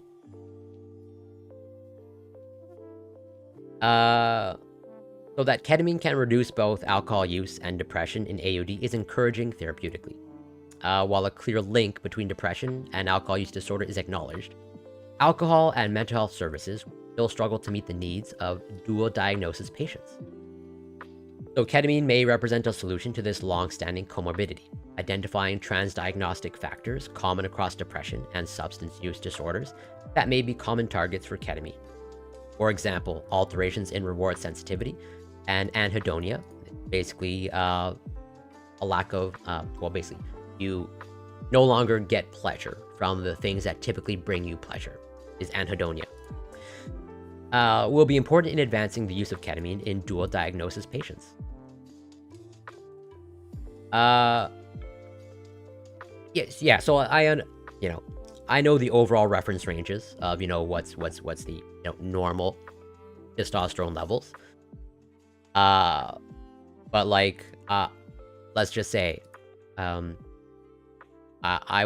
like I said, I would bet anything that he has higher levels than this, or he has had higher levels than this circulating in his body, and that could have been achieved with TRT.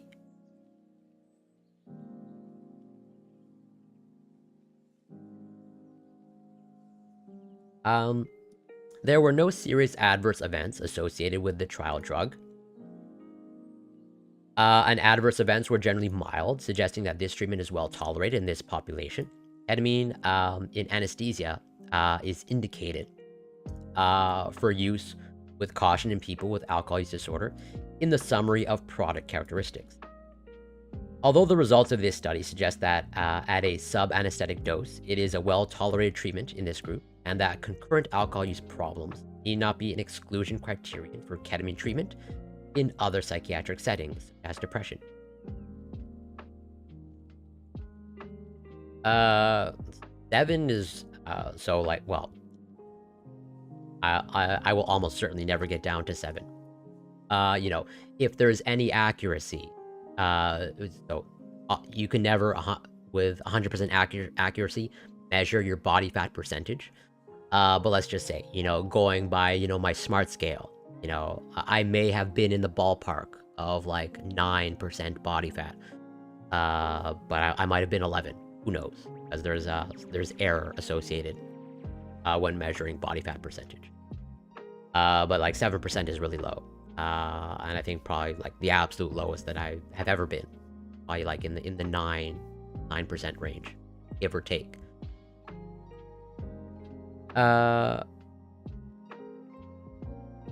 Yeah, like, so, and regardless, yeah, I definitely don't wish ill upon anybody, including people who are on PEDs. Like, even though I don't agree with the decision, like, I wish them well, and I don't want them to have negative health effects. Just to be clear about that, it's just like, you know, I'm just saying like this contributes to, you know, let's say, you know, body image issues, unrealistic expectations of how you're supposed to look.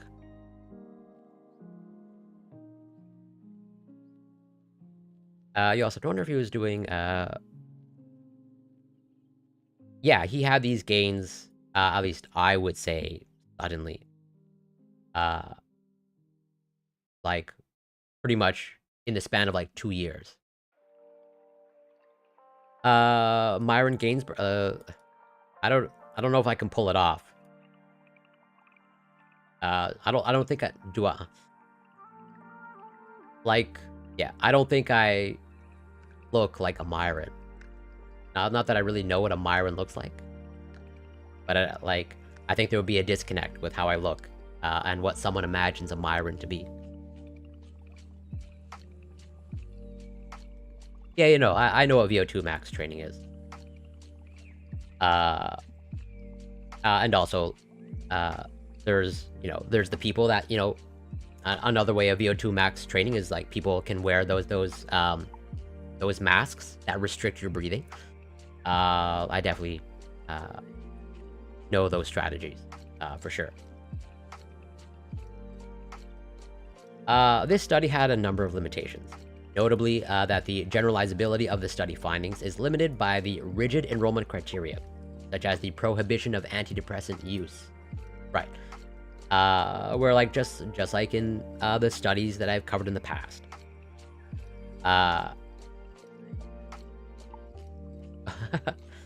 I did not, so now that you say it that way, yes, now I get it. I'm obviously just slow. And I take things too literally. Yeah, these are all, like, there are too many tragic cases of, let's say, bodybuilders, fitness influencer, largely male fitness influencers, just like dying and passing away. And we appear to be at least oh wow, thank you so much for the raid, Alec Gunter, much appreciated. Welcome, raiders. If I can do this properly, shout out Alec Gunter. Welcome, raiders. I am Corey Campbell. I'm a biochemist. I cover science and news on my streams, and I do also workout and fitness streams. And I hope you had a great stream, Alec. And thank you so much for the raid. What was I saying? I can't remember. We're gonna power on. Yes. Furthermore, the blinding of both study conditions, psychotherapy and ketamine, was challenging, especially if participants had prior experience with either ketamine or psychological therapy.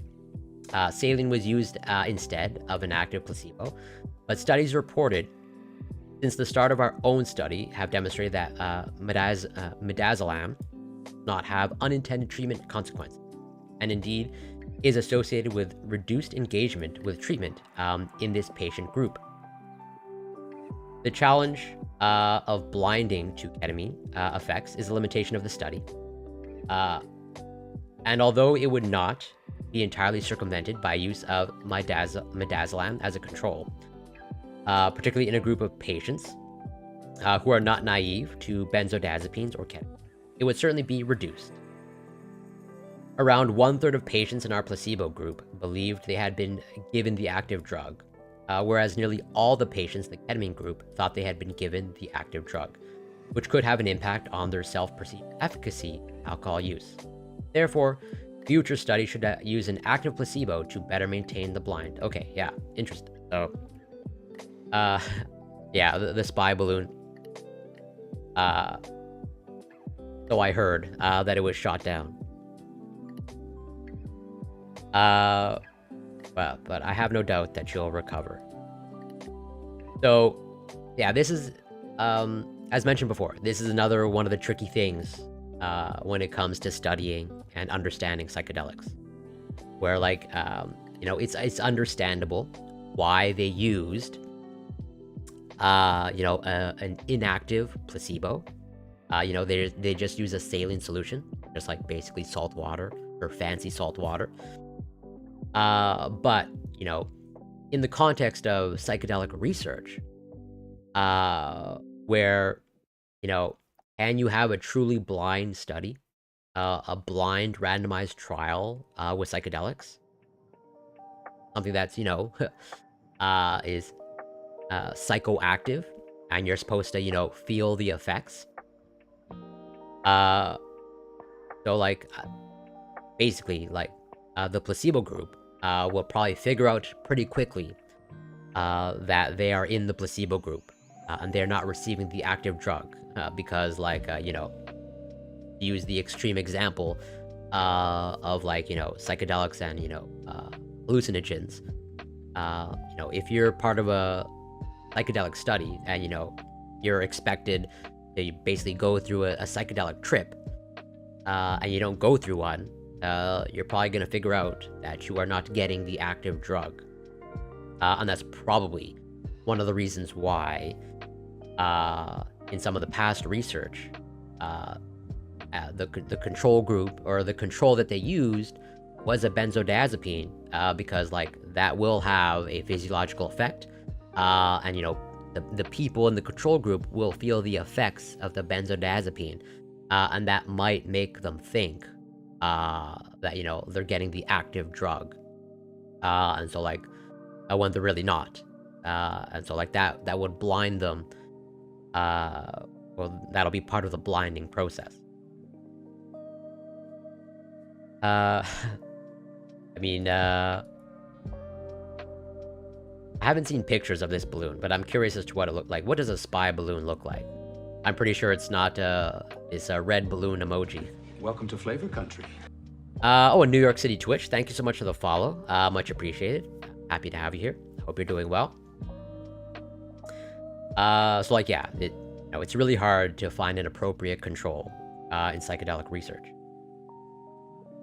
Given the functional unblinding component associated with ketamine, future studies should systematically ensure that all assessments are conducted by a person who has not observed any part of the drug treatment.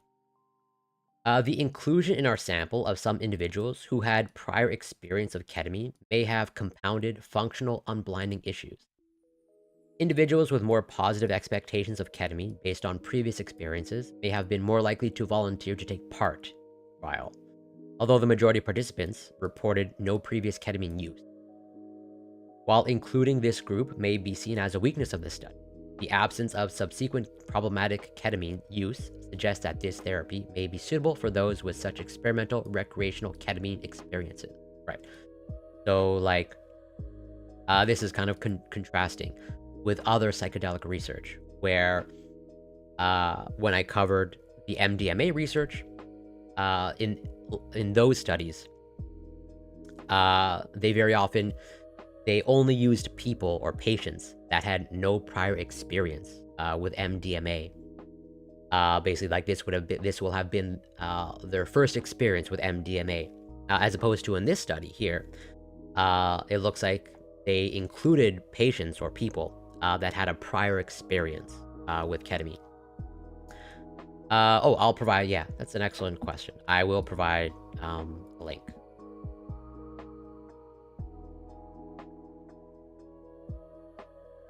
I did not find it on.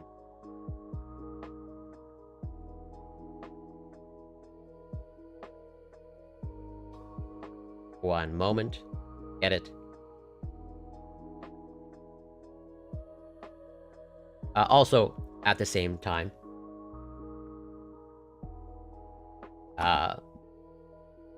if you ever want, that should be the link. You could also join the Discord and request the research articles, and I'll provide them. I would provide them there. Because sometimes, sometimes a lot of the articles are behind a paywall. And let's just say I have methods of getting papers that are behind paywalls. And it also helps that I'm part of a university, so I can generally get the vast majority of papers.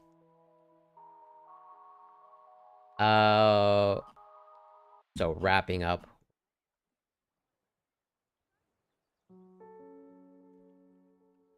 Yeah, so nearly half of our sample reported experimental use of psilocybin or LSD.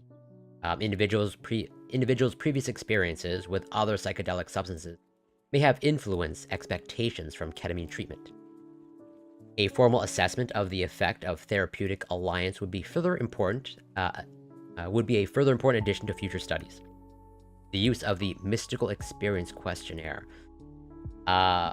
was not considered at the time we designed this study, as this did not relate to our hypotheses, and we made the decision not to use the clinician-administered dissociative state scale in order to keep to a minimum the measures that participants were completing under the influence of ketamine. In retrospect, however, it would have been helpful to include these, and they would be an important addition to future studies. Given heterogeneity in baseline alcohol use, future studies might consider using individualized markers of drinking, such as total number of drinks consumed, or multiple event approaches, such as number of days of heavy drinking. Lastly, a dose-finding study might be an important avenue for future research, given the absence of such a study in alcohol use disorder. Right. So, like, what they're alluding to here is, you know, how do you measure a beneficial effect? You know, it matters how you measure things. And this holds true, like, for any study. Where, like, here, they use the metric of mean percentage days abstinent. That's, you can definitely use other metrics, as they allude to here, where you might get different findings, depending on how you measure alcohol consumption. Where it's like, yeah, it might just be, you know, your metric is, you know, how many days do you partake in heavy drinking? And they'll define heavy drinking as, you know, greater than, you know, 3 drinks per day. Or greater than 3 drinks within a 24-hour time period. And that might result in, let's say, perceived greater benefits, or maybe perceived less benefits. In summary, this trial demonstrated that 3 sub-anesthetic infusions of ketamine supported abstinence from alcohol, and that abstinence may possibly be further enhanced when ketamine treatment is combined with therapy. Overall, the treatment was well tolerated. The data presented here, along with emerging data from other studies of ketamine in alcohol use disorder, suggests that a further definitive trial is warranted. Right. So, like, and this article, or rather this study, is, like, fairly recent. Pretty much almost exactly a year old. February 2022. So, like, this is pretty up to date. Where, like, you know, this is emerging research. Oh, thank you. Did I provide... Maybe I provided the wrong link.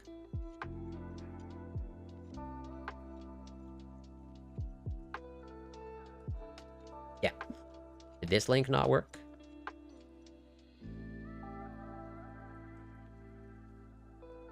If it didn't work, then that's my bad. Okay. That one appears to work.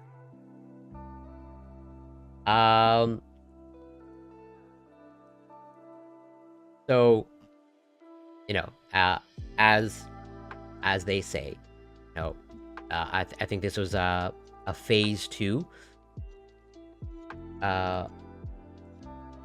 or they mentioned phase. Basically, it's a proof of concept study. They pretty much are clear about that. Yeah. Yeah, phase 2 clinical trial. So, like, basically, still kind of like early phases. Or, like, pretty much, like, right in the middle. Or, like, phase 3 would be, like, one of the next steps. You know, a randomized double-blind placebo-controlled trial. But basically, this is promising research. Similar to this MDMA research. Where, like, you know, basically we're getting positive results. Let's reproduce it. Let's build on this positive result. Let's make sure that it's real. And hopefully we can further develop this therapy. And so, in that vein, so we just saw how ketamine might have some therapeutic effects for individuals with alcohol use disorder. And like they alluded to in this study, in the introduction, maybe one of the beneficial effects that you're seeing with ketamine for alcohol use disorder can be attributed maybe a little bit to the fact that ketamine also appears to, as they say, alleviate depressive symptoms during the high-risk relapse period in the weeks after detoxification. So, you know, they're basically alluding to the fact that ketamine also appears to have a therapeutic effect for patients or individuals with depression. So, we're going to cover some of the research in that vein. And this study here, I would say, seems to be, you know, one of the most interesting.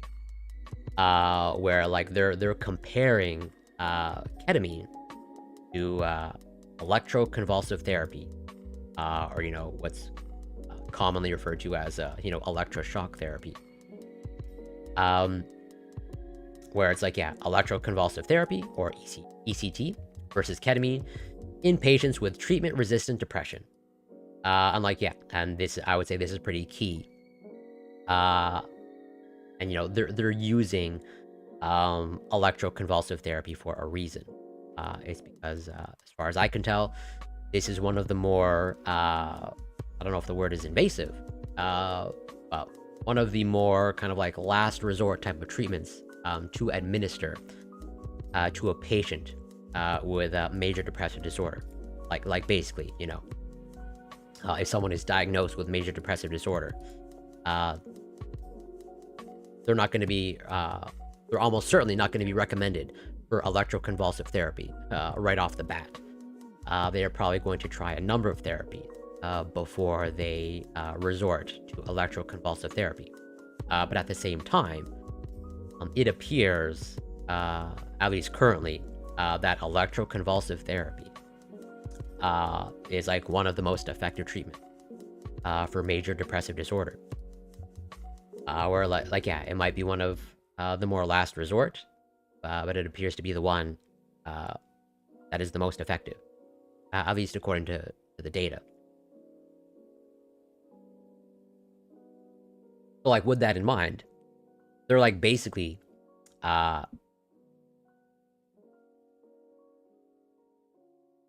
so I believe I highlighted it. So that's an excellent question. So, yeah, or is it just for treatment-resistant depression? So, I don't think, because I don't think they would run that study. I don't think they would run the study of basically, as far as I can tell, every patient, or virtually every patient, that has undergone electroconvulsive therapy has prior experience with SSRIs. And so basically, it's highly unlikely. I could be wrong. I haven't looked, but I would suspect that you're probably not going to find this study similar to this one, where it's electroconvulsive therapy versus SSRIs, because like basically you're highly unlikely to find a patient that has only had ECT and no prior experience with SSRIs. Just because, like, generally speaking, you know, SSRIs are one of the more like first line therapies for major depressive disorder. So I think basically I think that's an open question. Like, is ECT more effective than SSRIs?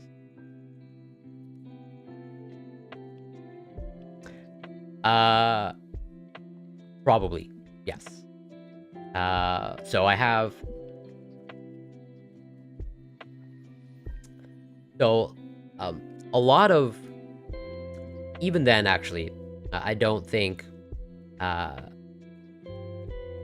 You're probably not going to find a lot of research comparing ketamine to SSRIs. Because, like, there's a reason why, you know, ketamine is being used in these difficult to treat patient populations, where, like, as I just went through here, this is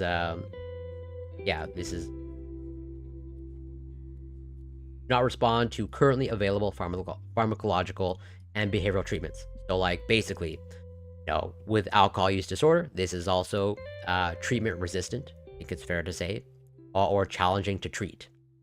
And this is why, you know, they're using ketamine, because, like, since this is basically experimental, this is how, like, very often many therapies are tested, where it's like, you know, if it's an open question on whether this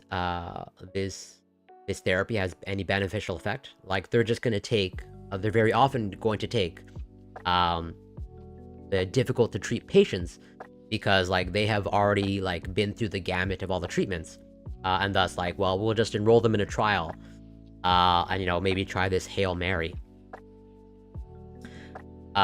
Just like as in this study here that I've covered previously, where, you know, they're looking at MDMA assisted therapy for, like, severe PTSD. They're not trying, they're not looking at patients with, you know, let's say, you know, regular PTSD. They're selecting the patient population that are difficult to treat, because it's like, it's those difficult to treat patients that, like, they have access to. It's like, well, they've tried everything, so let's try this experimental therapy that we don't know much about, like MDMA, or switching here, like ketamine,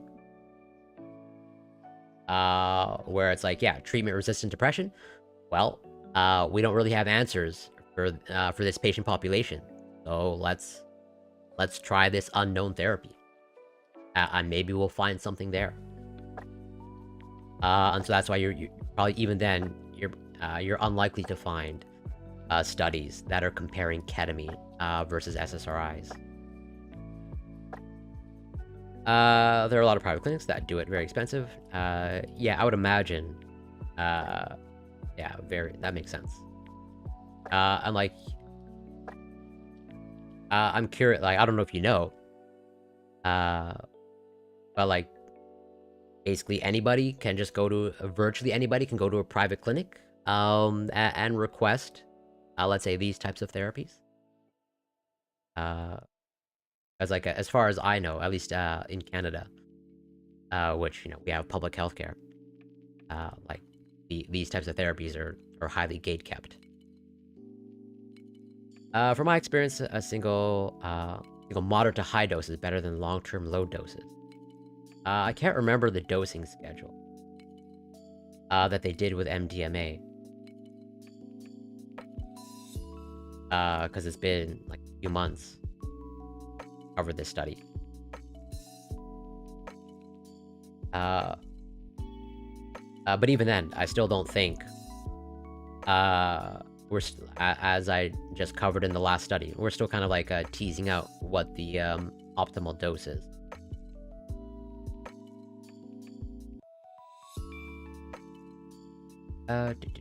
Efficacy. Oh, I guess they're experimental methods. And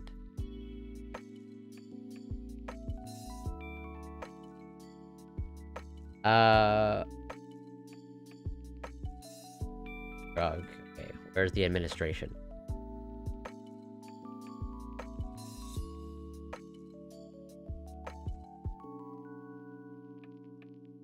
Okay, in each experimental session, the participants received a single divided dose of 80 to 180 milligrams MDMA or placebo. So an initial dose of 80 milligrams, and then a supplemental 40 milligrams, basically a couple hours afterwards. And the second and third initial dose of 120 milligrams was followed by experimental half dose of 60 milligrams. Yeah, well, so I'll take your word for it. I have zero first-hand experience with any psychedelics. So I can't say anything about what's a high or a low dose. The only thing that I can say is like I know what 80 or 180 milligrams looks like when you weigh it out on a balance, and that does seem like a lot of drug. MDMA is so I'm curious as to what exactly you mean by neurotoxic. As in, like, in any dose, you're gonna have negative effects? Or do you mean just, like, psychoactive? Not familiar with DXM. So PCP, from what I understand, ketamine, is derived, from PCP.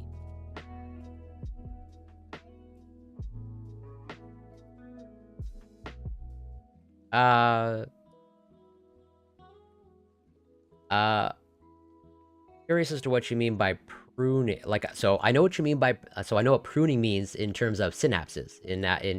Like synaptic pruning is a thing. But do you mean like it down regulates serotonin receptors in the basal ganglia?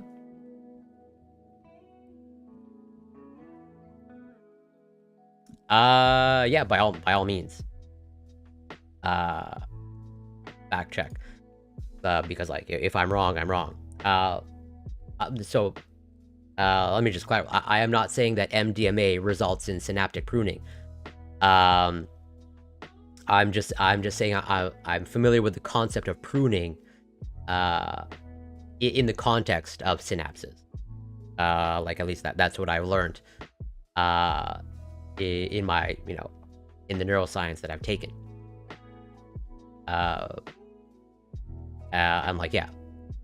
I may just not be familiar with the terminology. Or, like, generally speaking, when you're talking about receptors, and expression of receptors, at the cell membrane, you're typically talking about, whether they're upregulated or downregulated, or like you're expressing the receptor, not expressing. But I might be a little bit rusty in my molecular biology. So, like, yeah, a little bit of the background. I mean, I think virtually everyone has heard of depression, or, with a more technical term, accurate term, major depressive disorder. Leading cause of disability worldwide, right? I think, again, virtually everyone knows that, we're in a mental health crisis, not just like in developed countries, but pretty much like globally, where, rates of anxiety, depression, appear to be, only increasing, getting worse over time. And, like, as they highlight here, one of the leading causes, or is the leading cause of disability worldwide. And, they're talking about the economic costs, $188 billion in the US alone. And the fact that, this is a difficult to treat patient population. Oh, thank you for writing that.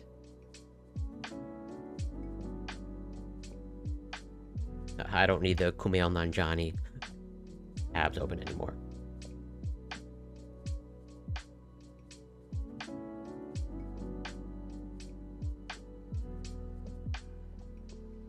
Yeah, interesting.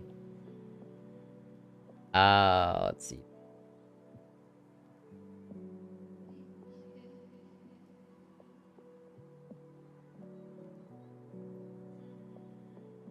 Oh, it's okay. Then this is also a thing to take in. So, in primates, so this doesn't look like it was. Obviously, I'll read the rest, but it does not look like humans were included in this study. We write to retract our report, severe dopaminergic neurotoxicity in primates after a common recreational dose regimen of MDMA. Following our recent discovery that the drug used to treat all but one animal in that report came from a bottle that contained positive, well, I'm not going to get into the stereochemistry, methamphetamine instead of the intended drug, MDMA. Notably, methamphetamine would be expected to produce the same pattern of combined dopaminergic serotonergic neurotoxicity as that seen in the animals reported in our paper. And I'm also curious about the dosing. Very often, in animal studies, they use higher doses than what one would actually than a human would use, let's say recreationally. Where I'm just thinking out loud. I'm not saying this is what was done or what was intended in the paper. But let's just say, even if it was shown that, let's say, for example, that MDMA in this study resulted in this effect on dopaminergic or had this effect of dopaminergic neurotoxicity. I would ask the question of what dose of MDMA use. Although you mentioned earlier that it's neurotoxic at any dose. But even then, I would still kind of question that. Because again, very often in animal studies, they kind of up the dose. The originally published report presented results from multiple studies performed in a laboratory over approximately 2 years, demonstrating that a novel systemic dose regimen of what we believed was MDMA produced severe dopamine neurotoxicity in 2 species of non-human primates, in addition to the previously reported serotonin neurotoxicity. Subsequent to the publication of those findings, we were unable to extend the dopamine neurotoxicity to orally administered doses. Multiple subsequent attempts to reproduce the original findings. Actually, I think I remember reading this article previously, where it was totally by accident, no, at least as far as I could tell, no malicious intent took place here. It was just literally just human error, and that they weren't trying to forge data. Country. And Rafa is God. Thank you so much for the follow, much appreciated. And I don't know if you're referring to the tennis player, Rafael Nadal, but let's just say if you are, I don't disagree. The chemical difference between MDMA and methamphetamine. So if I can all this.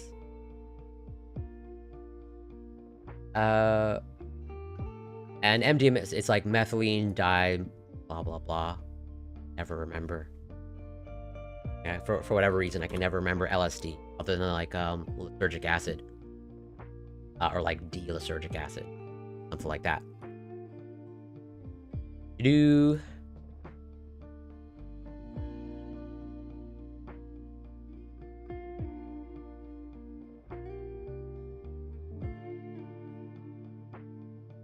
So, okay.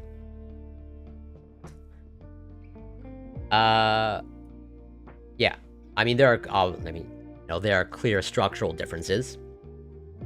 Where probably, I would suspect, the best example that I can come up with, as an analogy, is, let's say, heroin versus morphine. It's what's the difference, between heroin versus morphine? So, methamphetamine, MDMA is a methamphetamine.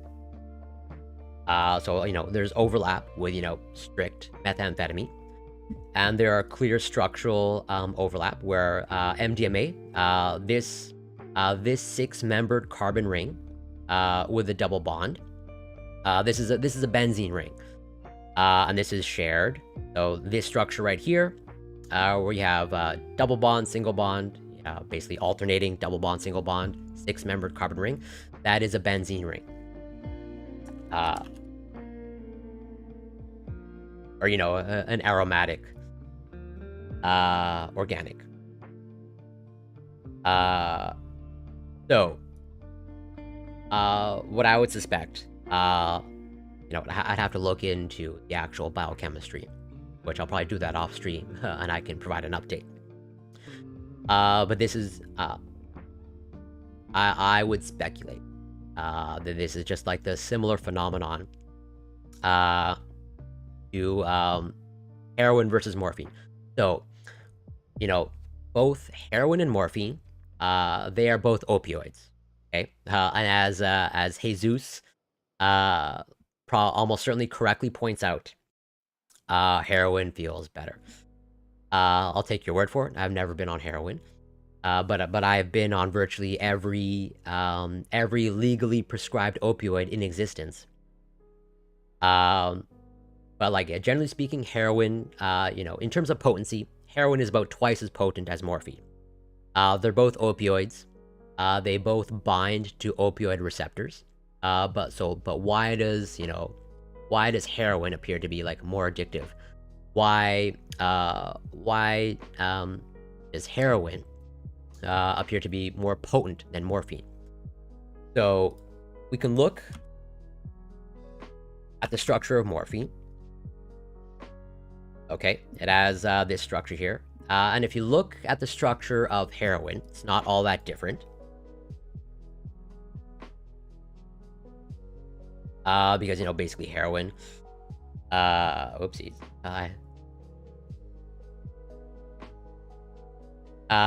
So, yeah, we can put them side by side. Okay. You can see that there's some clear overlap. Yeah, so you are correct. So that's exactly what I was going to say. It has an acetyl group on it. So basically heroin is just a chemically modified version of morphine. And it has these acetyl groups attached to it. It's these groups here. And as you correctly point out, it's as a result of these acetyl groups, it allows it to cross the blood-brain barrier quicker. And that's why you get, the more immediate effects of heroin. And you basically get this spike into your brain faster. And that's why, the heroin feels better. If fentanyl is so... Oh, it's... acetyl. It's that is how you would spell it. It's basically these group, an acetyl group. So like this OCH3, hopefully you can see it. It's those things there. Those are so basically it's just a chemical modified version of morphine. That it without getting into like the chemistry and how this chemical modification sort of affects like the charge and why does it allow it to cross the blood-brain barrier, but like that's basically the end result. As a result of this chemical modification, it allows heroin to get through the blood-brain barrier way quicker, resulting in more potent effects and faster effects. But to answer your question, Rafa, of like if fentanyl is so deadly, what is it actually used for? Well, actually, so first of all, fentanyl, I would say there's understandably like a lot of fear mongering around fentanyl, and I am absolutely not saying that it's harmless, but absolutely, fentanyl, when prescribed appropriately. In the appropriate context, has therapeutic benefits. Like very often, fentanyl is used as a pain reliever for certain medical procedures when you need really good pain control, and that's also true as well. And also, it has some uses in chronic pain. Yeah, exactly. So, and I have been on the fentanyl patch. Like this is a long time ago. Where if you need, regular pain control, and also, so fentanyl is also used for medical procedures, like colonoscopies, where pretty much one of the standard combinations for managing pain during a procedure like a colonoscopy is a combination of fentanyl with a benzodiazepine, what they call like twilight sedation, where like you're managing the pain and you're getting the patient a little bit drowsy, and they may or may not fall asleep. And so like totally, fentanyl is routinely used and definitely has a therapeutic use in appropriate context. Obviously,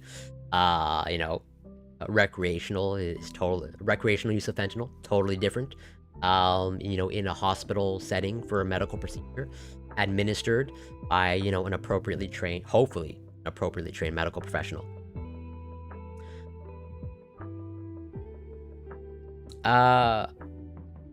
So you bring up a genuine concern. And totally, okay, like I'm in Canada, and many provinces, or pretty much all across Canada, including the United States, there's this rise, unfortunately, sadly, tragically, of opioid deaths. But and this is in no way to downplay addiction, or people struggling with addiction, or unfortunately, sadly, the people passing away from the opioid crisis. But the majority of people actually that that are prescribed opioid, they don't become addicted. So tolerance and physical dependence, they are a thing. But tolerance and physical dependence is different than addiction. Addiction, like physical dependence, like yes, if you are on opioids long enough, virtually everyone will develop a physical dependence. But a physical dependence is not addiction. And physical dependence can totally, let's say, be a variable in promoting addiction. But it's distinct from addiction. And if you go and look into the data, like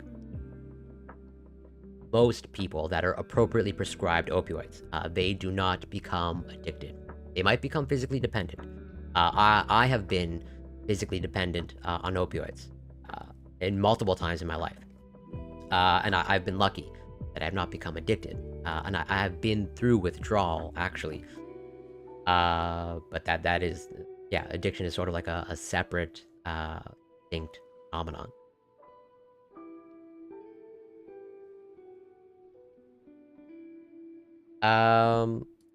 That's only a problem because access is tricky and expensive. Yeah.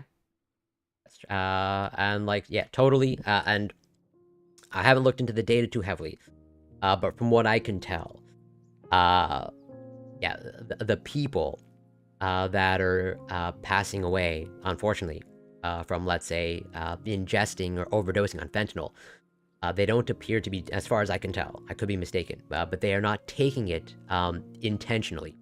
As in, very often, they're buying something. They're buying something else.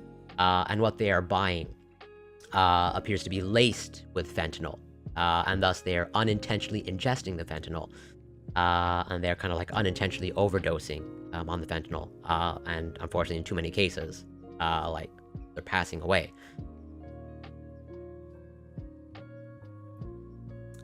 So absolutely, and tolerance is also a thing. If you're on opioids long enough, like they absolutely lose their effectiveness. I mean, that's one of the reasons why I was prescribed the fentanyl patch at one point. This is a long time ago, like more than a decade ago.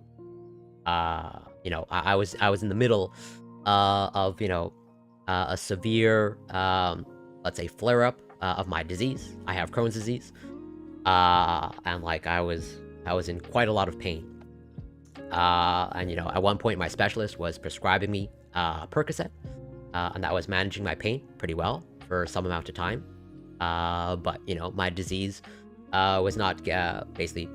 It was a challenge to get under control, and eventually, you know, the Percocet, like, was losing its effectiveness, and that's why, like, my gastroenterologist prescribed me the fentanyl patch, and it totally managed my pain, totally, like, in the state that I was in, like, it at least gave me some functionality. And this is not to say that coming off the fentanyl patch was easy. Like I can totally understand why someone would struggle to come off a fentanyl or any opioid. Going through withdrawal, like I would not wish that upon anybody. Yeah, exactly. I touched upon this earlier when I was talking about methadone and methadone replacement therapy, where, like, very often to treat to get people off of heroin, they replace it with methadone because methadone lasts a long time in your system. You know, I went through the half-life of methadone. You know, it's on the like, if you compare it to like heroin, like a couple of hours. Whereas with methadone, the half-life is like, you know, is up to like 24 to like 50 hours.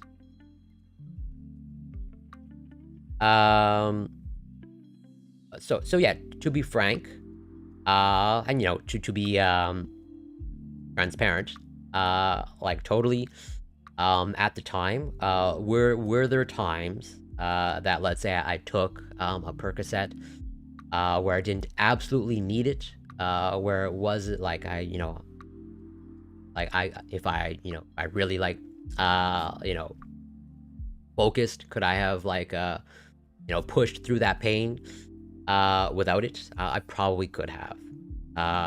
So it's probably fair to say that there were times that or instances where you know, let's say I took a dose of the opioid that I was prescribed when I didn't absolutely need. Like, yeah, I can be transparent about that.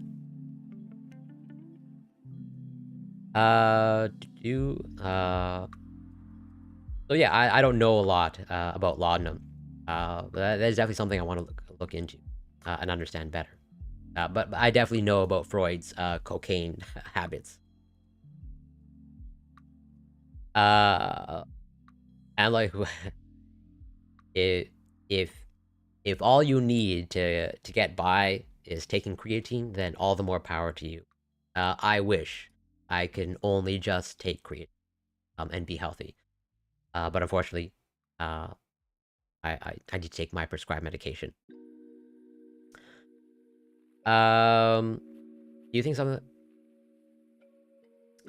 safer? Are you saying are you asking, is it safer than fentanyl? Or in this context, safer than ketamine? That's otherwise I can't really say. I would never say, like, anything that's biologically active is, you know, blanket safe. Tylenol, even something as you know, inert as Tylenol, has potential risk associated with it. Okay, so yeah, covering this study in electroconvulsive therapy and treatment-resistant depression.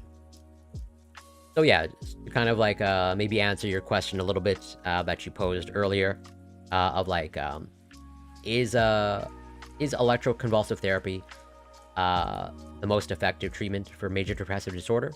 The answer appears to be yes. Electroconvulsive therapy is the most effective treatment for major depressive disorder and the gold standard therapy for treatment-resistant depression. Whereas standard antidepressants achieve remission rates in only 13% of patients with treatment-resistant depression, ECT achieves remission rates of 50 to 70% in treatment-resistant depression. The overwhelming majority of trials comparing electroconvulsive therapy directly to a standard antidepressant have shown superior efficacy for ECT. Okay, so actually, that definitely provides greater clarity. Where, like, yeah, it seems like even head-to-head, the ECT is better than the SSRI. But I'm curious, did they look at the overwhelming majority of trials comparing ECT directly to the standard antidepressant have shown superior efficacy? Yeah, that makes sense. But I'm curious. So, like, there's also to take into account, like, major depressive disorder. 1 second. Yeah. Like, I'm just curious, like, in the study that they're alluding to, did they look at major depressive disorder or treatment-resistant depression? It's this study here. Doesn't look, okay. Interesting.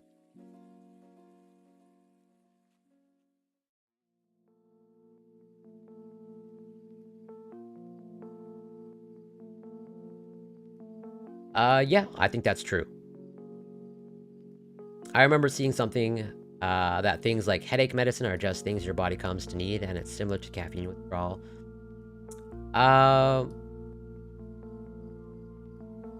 You mean headache medicines like, you know, Advil or, you know, ibuprofen, aspirin, acetylsalicylic acid, or Tylenol?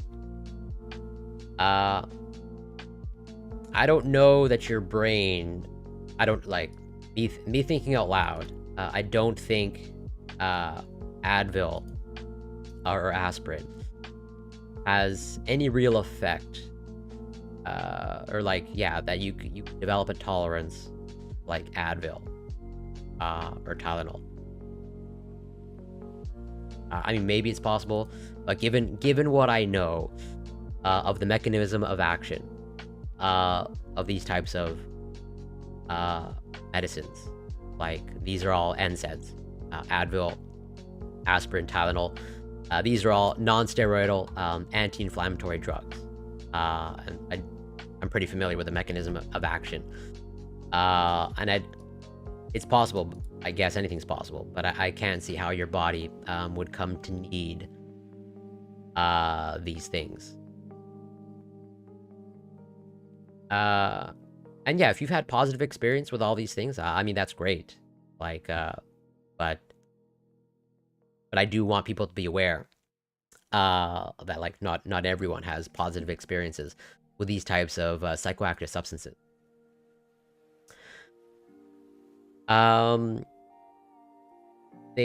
Okay, so I understand what you're saying, and I've even covered the research, some of the research, on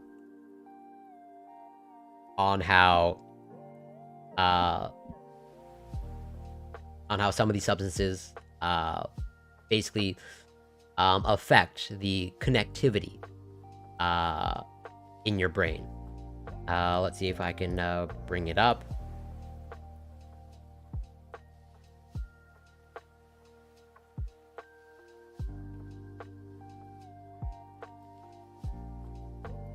Yeah. So, increased global integration in the brain after psilocybin therapy for depression. Where, like, yeah, they pretty much kind of are basically, like, looking at the effects of psilocybin at the level of the brain, and kind of like how asking the question of how is psilocybin you know, affecting the wiring of the brain. Like yes, so I would say you're in my opinion, this is just my opinion, I think you're putting, let's say, a little bit of a positive, too much of a positive spin on it, because basically from the research so far, all it seems to be pointing to that, like, yes, it is affecting the wiring of your brain, but we don't know or it's still an open question on whether that rewiring is either really positive or negative, or whether it's really positive in the long term. So let's just say, yeah, no, you might be putting too much of a positive spin, because like rewiring is not necessarily always a good thing. Like it can be a good thing, it can be positive. But let's just like, I think we're still figuring out, or in the process of figuring out, whether this type of like rewiring, or to use the language, this type of global integration, is actually like a good thing, either in the short term or the long term. Do you think the same thing can happen with opioids? You might not be treating the pain, but the pain has become absolutely. Oopsies. Absolutely, it is a thing. Where, yes, if for some people, if they are treated for either too long or too much with opioids, basically, they can develop kind of like a hypersensitivity to pain, or like when they come off of the opioids, or let's say decrease the dosage. If I remember correctly, I think it's like, literally the terminology or the technical term is like opioid-induced, pain hypersensitivity, or something to that effect. Now I want to look it up.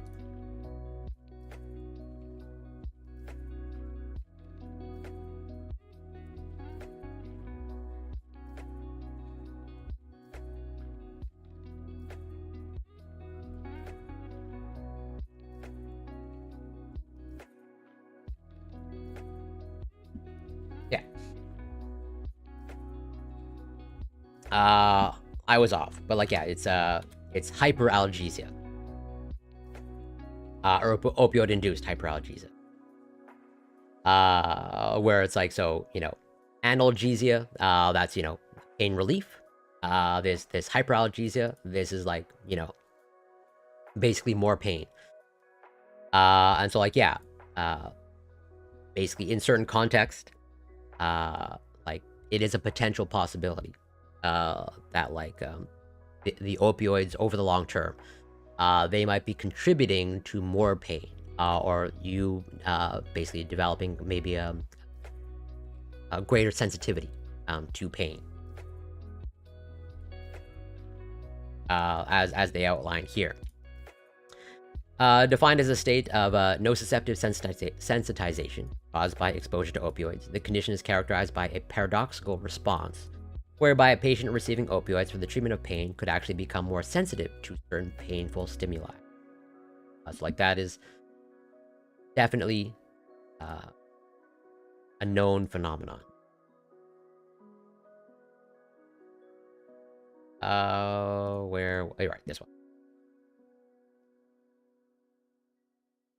So despite the consistent evidence that ECT is an effective treatment for patients with severe mood disorders, electroconvulsive therapy continues to be underutilized. Which I think is electroconvulsive therapy, or, as I guess maybe some people know it, is, the electroshock therapy. I don't actually know, how it's done, in reality, in a clinical setting. I only know electroconvulsive therapy from like what's portrayed in the media or in movies, where it looks like a pretty traumatic experience, that at least, if it bears any resemblance to what they show in movies, I definitely would not ever want to go through that experience. But for all I know, it's like, totally something different in reality. But let's just say, if the reality bears any resemblance to what's shown in popular media, I would say it's understandable why it's underutilized. Several factors that contribute to the underutilization of ECT in the US include restricted access due to limited availability, and legal restrictions in some locales, which, like, yeah, this might be historical.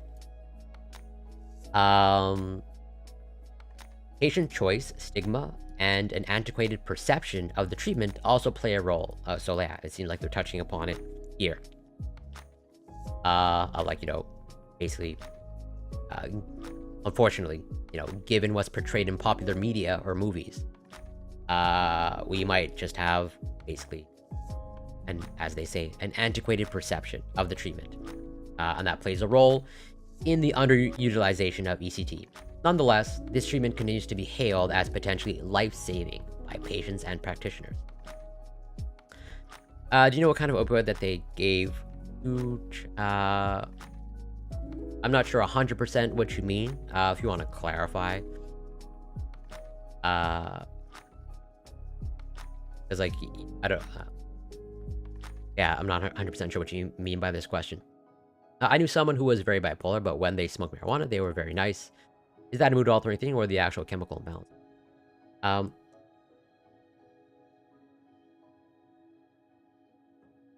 I would say this is me just speculating. Oh, sorry, the opioid. Okay. I believe that was just straight opium.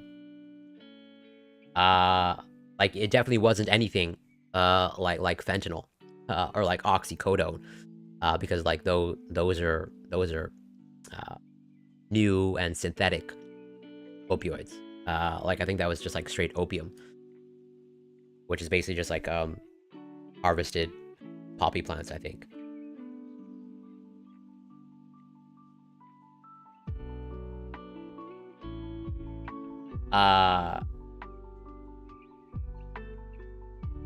Yeah, it's just like basically the plant substances of the opioid plant, or the poppy plant, I guess I should say. It wasn't anything like a chemical substance, as far as I can tell.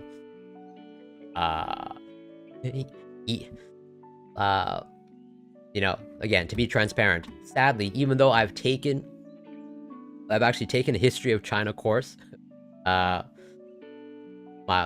actual knowledge of the history of China, not that great. Yeah, sorry, to answer this question, I would say this more speaks to just, the effects of marijuana, and not anything being changed in the brain. Oh, and Seb's Dev, thank you so much for the raid. Much appreciated. Happy to have you, and welcome, raiders. Shout out to Seb's Dev.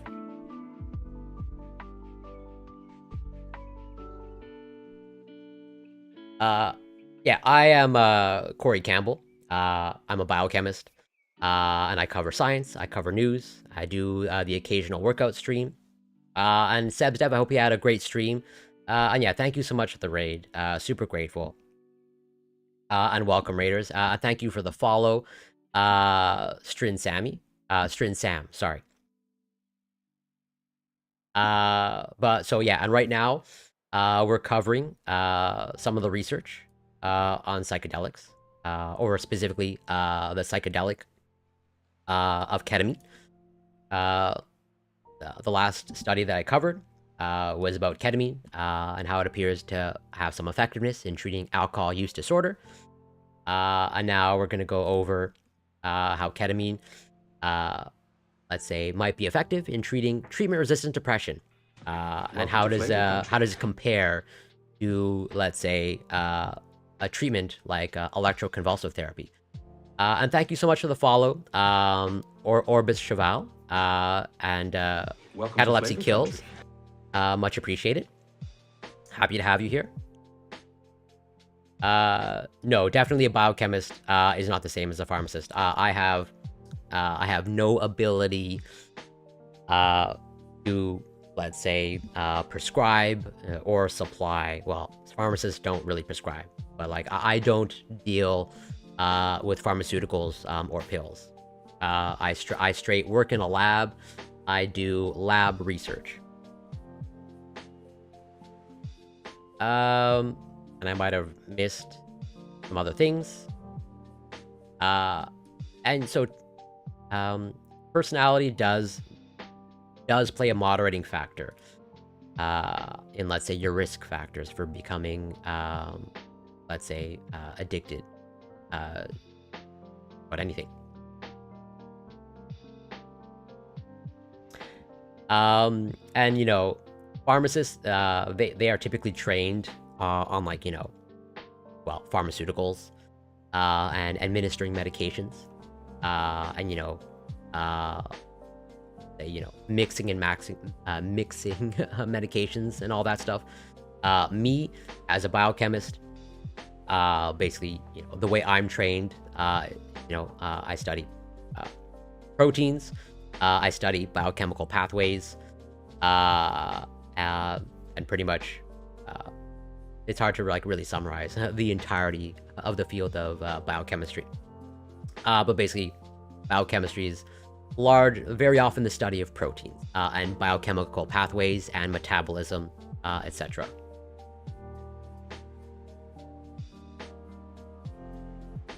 Oh, interesting. And like, yeah, there's definitely a lot more talk in, let's say, the media about psychedelics and the research. But yeah, I'm very curious. When you say downfalls, I'm curious as to what you mean of, like, downfalls in terms of, like, they're no longer researching it, or like there's less research interest. Because, like, and also, I'm curious as to what, if you want to share what podcast that was, because I'd be interested in listening to it. And, like, going back to podcasts, like this one, so they cover a little bit. So, like, this addiction specialist, Dr. Anna Lemke, on the neuroscience of addiction, they cover a little bit of the psychedelics. Yeah. Okay. In this timestamp here, the proliferation of cannabis and psychedelics,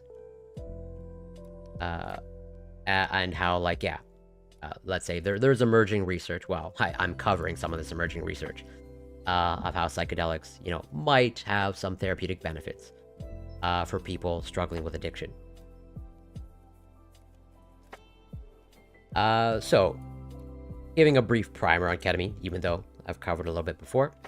So ketamine, an antagonist at the N-methyl D-aspartate receptor. So this is just the NMDA receptor, you know, a receptor in the brain.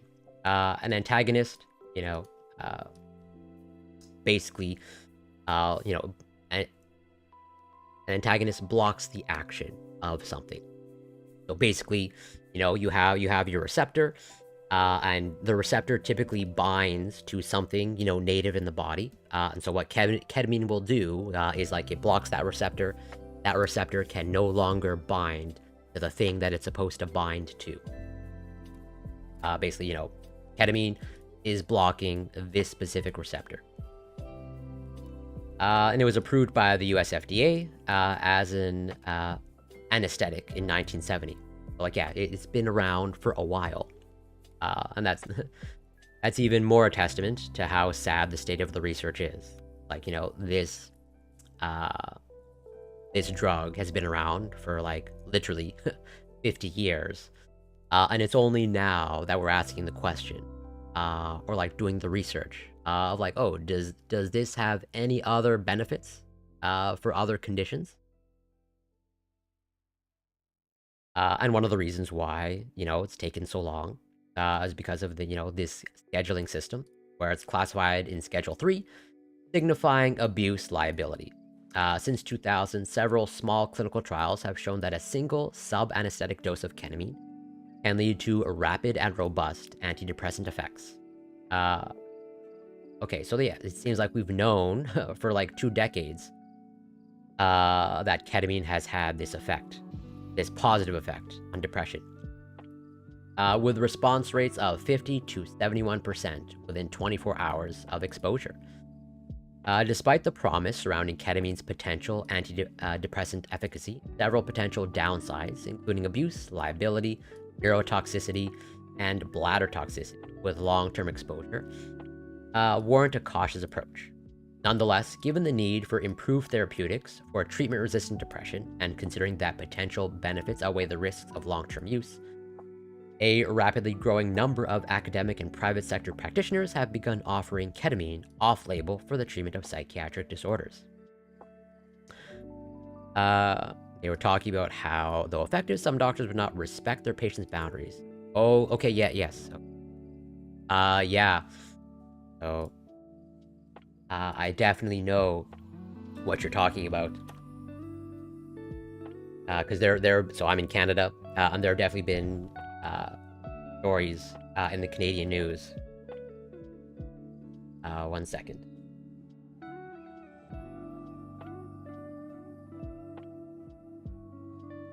Welcome to Flavor Country. Oh, and Tiniest Boop, thank you so much for the follow. Much appreciated. So, yes. This is, yeah, these are some super sad, stories. Where, like, yeah, so Canada is also involved in some, psychedelic research, specifically MDMA. And totally, there were definitely appears to have been patients that have been abused or taken advantage of by their therapists or physicians under the guise sort of a, like, this is part of the therapy, where it's like, yeah, it's pretty horrific, where it's like, you know, these people, some of these patients are coming to be treated for, like, traumatic experiences, and they're just getting, like, re-traumatized, or, like, you know, pretty much they're just being subjected to more abuse, in the, you know, in the hopes of getting treatment. They're just getting more abused and more traumatized, and, like, yeah, super sad. And these trials, like, they're supposed to be, like, heavily monitored, and it seems like, despite this monitoring, it seems like there's some clear sort of flaws in how the system is operating, that a lot of this has gone unnoticed for actually a long time. So yeah, I definitely know what you're talking about, because there have been multiple stories in the Canadian news of, like, yeah, the patients having these really unfortunate traumatic experiences. Well, I don't know. So I don't know if it's mainstream. I mean, this is Canadian news. I don't know if you can ever call Canadian news mainstream. And I actually don't even know how well. I don't think anybody outside of really Canada would cover CBC News. But, like, definitely, I look into these types of things pretty heavily. So, like, that's why, like, I tend to know about these. Well, like, yeah, you know, it looks like, you know, they're in the process of, like, addressing these deficiencies in the system, and that hopefully now we can actually have, you know, good, you know, ethically produced research to hopefully actually find out if these types of things are beneficial, and so that we can actually, you know, get patients these effective therapies, where it's like, you know, we have, like, really promising research. I've covered this research before, about, you know, how MDMA assisted therapy seems to be, at least based off of this study, this one study, so only one, where it seems to be really effective in treating, you know, basically severe treatment-resistant PTSD. And so, like, all the more reason to do more and more research on these things, because it seems like they can have a really, really dramatic and positive benefit for these patients. Welcome to Flavor Country. Oh, and Epic Gains, thank you so much for the follow. Much appreciated. Happy to have you here. So, what did they do in this study? This study on ketamine, where it's like, yeah, they're basically comparing ketamine with electroconvulsive therapy. So here we describe the study protocol for electroconvulsive therapy versus ketamine in patients with treatment-resistant depression. This is I would say mostly science. Well, mostly science and fitness, I guess, technically speaking. I basically do, as of recently, I do 2 workout streams per week, and 1 science stream. I definitely touch a little bit on politics, but given the fact that I'm a scientist, I try to keep the focus on science. Where, you know, let's just say, if you look, if you can gain any insight onto what my channel is about, on what tabs do I have open. Highly anticipated HIV vaccine fails in large trial. I have this study here about basically cultured meat, or basically synthetic meat. I have, you know, how AI is basically might be transforming medicine or diagnostic medicine.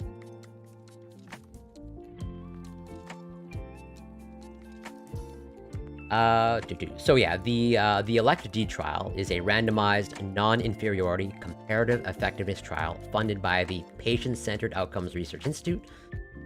The results will allow for a direct comparison of the 2 treatment approaches and will have important implications for patient choice, clinical practice, and health insurance policy. Well, I'm not going to go over the human eligibility. Nope. So yeah, I think this is important to cover, kind of like the overall methodology that they carried out. I think that is so I'm definitely not the most qualified to answer that question. You know, let's just say, given that I'm a scientist, and you know, I would like to think that there's no limits as to what science and research can do. So, but let's say my intuitive answer would be yes, that is probably possible. But let's just say, would it surprise me, or would I be shocked if it never happened? No. Just because, well, I guess it basically, you know, if and it also depends on what you mean by self-aware. So, you know, many, because like self-aware, at least based off of the research I think that we have now, you know, if self-aware is kind of like a synonym for consciousness, where, you know, I think for the longest time, you know, we thought of consciousness as like kind of like a binary. You know, you either like have consciousness, or you don't, or either you're self-aware or you're not. I think a lot of research shows, and I think pretty conclusively shows that consciousness and kind of like self-awareness is a spectrum, and that a lot of the animals, the non-human animals that we thought, you know, did not have consciousness, you know, when we really study them or carry out the appropriate studies and research, turns out it seems like they have some level of consciousness, and that consciousness or self-awareness might be more of a spectrum, or I think it's fair to say currently, based off of the research, that consciousness is a spectrum, and thus, you know, not a binary and not kind of like an all or nothing thing. So currently, I'm pursuing my PhD in biochemistry. So I'm a PhD candidate in biochemistry. I did my bachelor's, I did my undergraduate in molecular, specifically cell and molecular biology, and I have kind of like not a big pivot. There's a lot of overlap in molecular biology and biochemistry. But right now, I'm kind of like a strict biochemist. Absolutely. I will always answer. I will answer fitness questions on science streams, and I will answer science questions on fitness streams.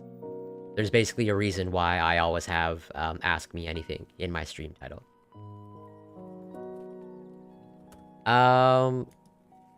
That's a big question. I'm kind of on the fence. Basically, I don't know. Part of my intuition wants to say yes, we do, But going back to what I was saying about consciousness, where it does not appear to be like a binary. I would say, as far as I can tell, or what I lean towards, is that free will is also not a binary. Where it's like, I think there might be a spectrum of free will.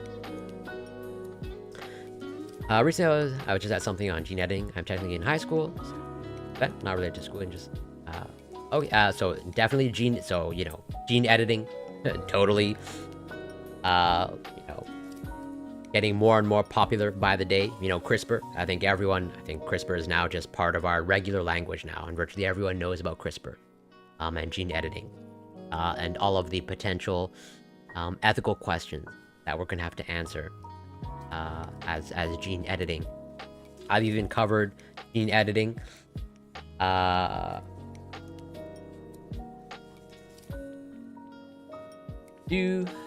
where it's like, yeah, I've covered CRISPR, and how more and more CRISPR is being applied to the editing of human patients to treat diseases like sickle cell anemia or beta thalassemia.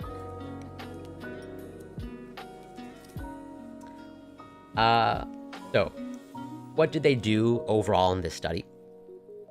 So they looked at, or rather they approached about 1,600 people. So as they say here, they approached for consent, because to carry out any study ethically, consent is always important. And so given that a certain amount of people did not consent, so consent given, the number of people went from 1,600 to about 600 to 800, and I'm curious as to why there's a range. I would assume there'd be an exact number of people that would give consent, but whatever. And then consent is just like the first step, and then they have to screen, because they will have eligibility criteria. They will not just take anybody. For most research like this, especially the psychedelic research, they heavily screen their patients. They will only take patients who fit a specific eligibility criteria. So they screen them, and understandably, a lot of them fail this. Well, I don't know if failing is the right word. Basically, they will be excluded from the research. And so 400 meet the inclusion criteria. They're eligible for the study. And then they randomize them. So given that they had 400 that met the inclusion criteria, understandably, they split them in half. 200 with the ketamine group, 200 in the electroconvulsive therapy group. And then they do, analysis and who are the responders. And this is where, it's kind of interesting. Where one of the challenges of, let's say, studies like this is follow-up, tracking patients long-term, where it's let's say after they've gone home, and you want to, let's say after they've completed the initial therapy, you want to see how they're doing 6 months down the road. So you have to be able to recontact them, and very often, this is just an unfortunate known thing of you can have people that they'll go through the study, but then if you want to see how they're doing, months down the road, you just can't reach them. This is why there's this drop off, where it looks like a certain number of people they respond to the treatment, but then once they follow up, basically you're losing 24 people, just pretty much 24 people. We don't know how they're doing after follow up. What do you think is the best tricep long head exercise? Because when I do skull crusher, my arms feel weird. Okay, so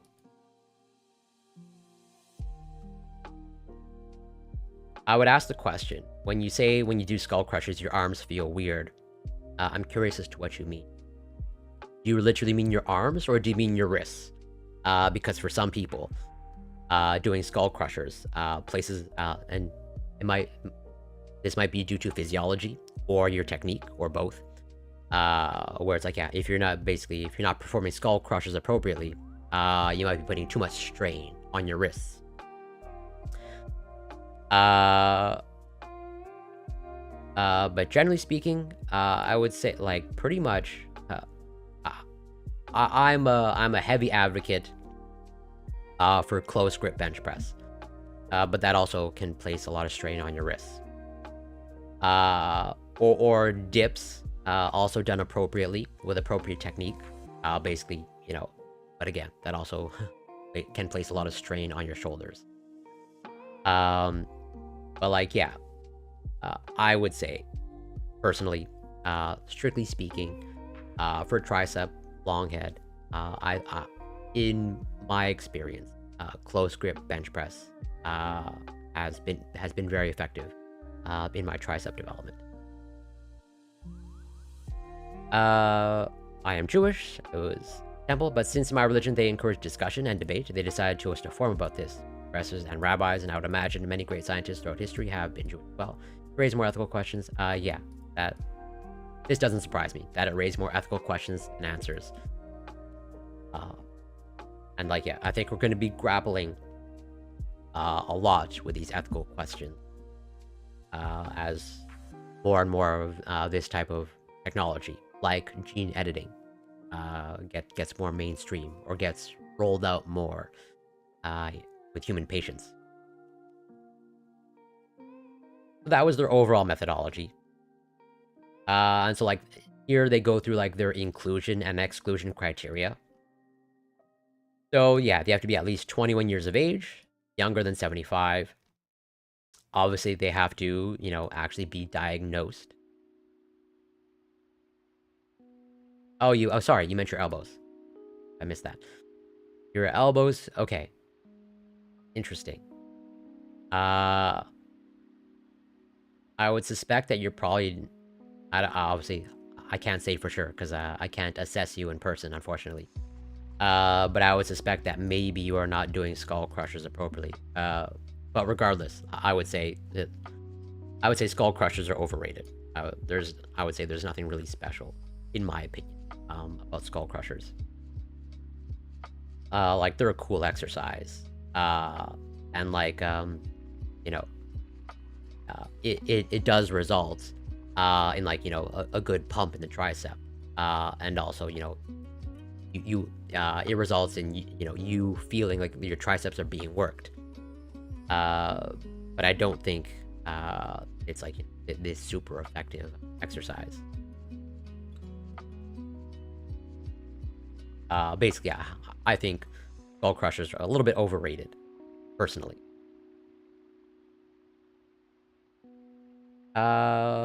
Let's see. So, like, yeah, this is all their inclusion criteria.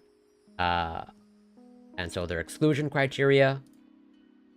So yeah, understandably, with research like this, psychedelic research, you definitely don't want someone who's pregnant. Or they have, other severe medical illness or severe neurological disorder, because you run the risk of maybe, making the situation or their medical illness worse. Yeah, no known ketamine allergy obviously makes sense. Or like a medication that interacts with ketamine. Unable to give informed consent, obviously. Okay. So, what were the overall findings? But I always want to break from the endless insanity of modern partisanship and religion and politics. Never-ending media cycle driving me mad for my age, which is why I need escapism. Someone who is also out of the cycle, and if this channel is mostly scientific, it sounds like, yeah, that's totally fair. Believe me. As someone, like, I follow politics pretty closely. I would say you can definitely overdose on politics. I am not gonna say that I never cover politics on stream, because, like, I totally I touch upon politics.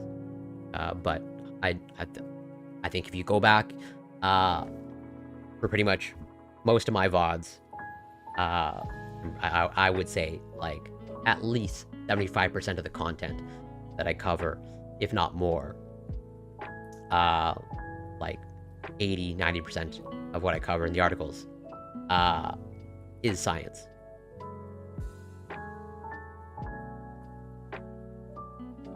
Where, like, you know, I would say this stream is pretty much 100% science. I'm just going over research, and this is something that I regularly do. And I totally understand where you're coming from. So, the ELECTA-D study is the first well-powered randomized comparative effectiveness trial of electroconvulsive therapy versus ketamine for patients with treatment-resistant depression. While ECT has been the gold standard therapy for treatment-resistant depression for many years, it is significantly underutilized in the US. Only 0.26% of patients with a mood disorder diagnosis received ECT in 2014 among a large cohort of privately insured Americans. Interesting. Well, first of all, so this is all of the US. So with a mood disorder diagnosis, major depressive disorder or bipolar disorder, this seems really high. 47 million with a mood disorder diagnosis. But this is like 15% of the population. Well, I guess mood disorder diagnosis is like a pretty broad category. Like,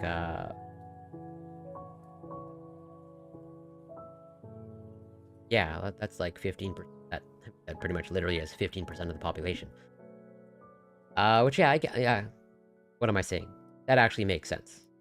You know, combining, let's say, major depressive disorder, bipolar disorder, mood disorder, yeah, that's a broad umbrella.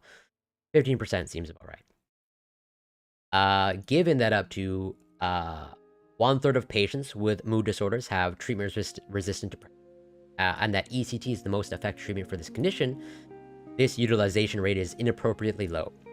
At the same time, the off-label use of ketamine has expanded significantly, despite a paucity of longer-term safety data and uncertainty about optimal maintenance therapy approaches.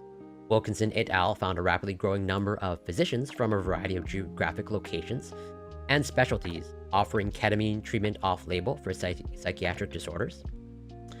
The ELECTA-D study is therefore especially timely in its attempt to provide key stakeholders with information about outcomes of high relevance to patients and their families, which include the treatment's impact on mood, cognition, and quality of life.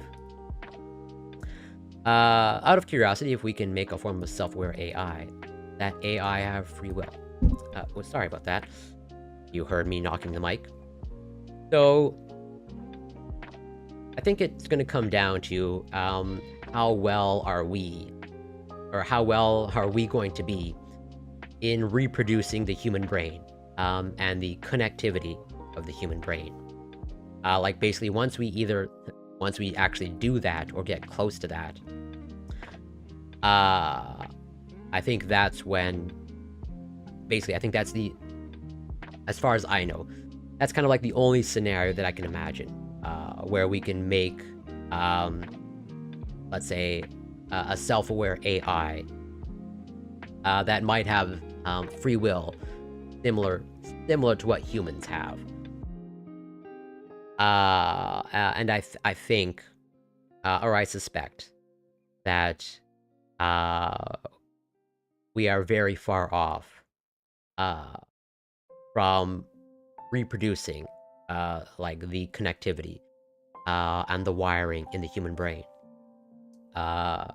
Just because, like, yeah, the wiring in the human brain is like crazy.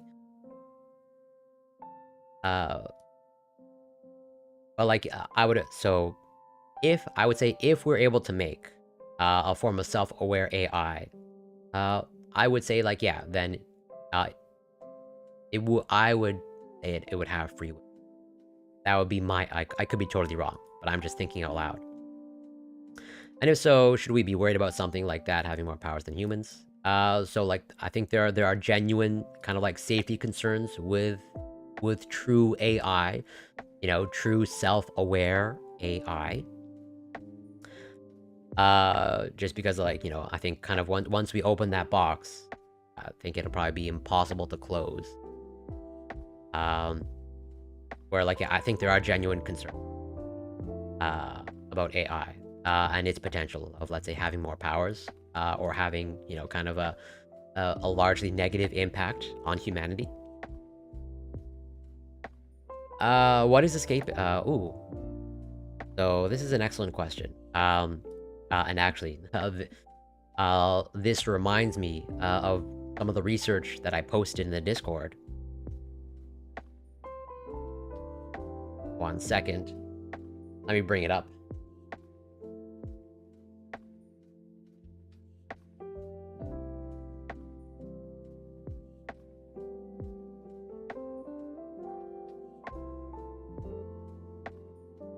And you know, this is the intersection between fitness.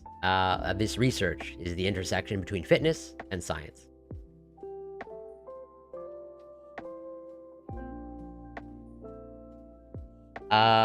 Where this research looks at, let's say, motivation for exercise, or specifically motivation for recreational running. And actually, you know, let's say not all motivation is the same. And some sources of motivation might be better than others. Or maybe some sources of motivation might actually be negative. Whereas like, yeah, running to get lost, 2 types of escapism in recreational running and their relations to exercise dependence and subjective well-being. So, you know, escapism, let's say in this context, like it's pretty much as the word says, escapes, like people are using running kind of like a coping mechanism, or like almost literally trying to run away from their problems or escape from their problems, or like escape from some sort of a negative emotional state. And so like this type of escapism, let's say, seems to be negative.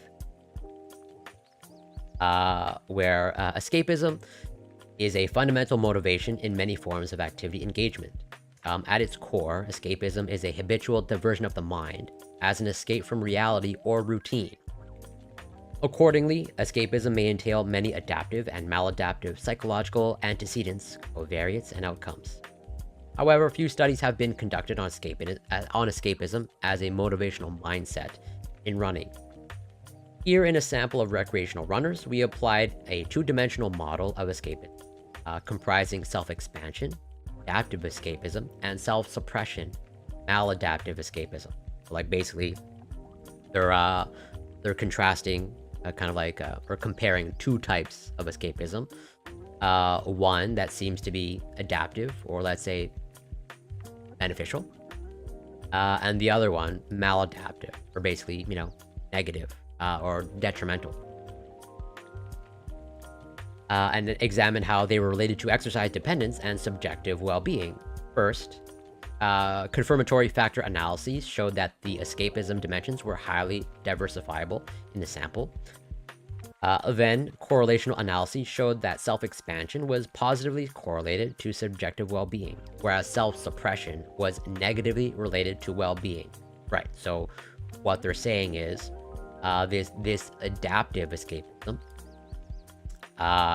basically was having a positive effect on the well-being. They're basically, it's having an increase, or resulting in an increase in their well-being. As opposed to self-suppression, like this maladaptive escapism, appears to be basically detrimental to their well-being.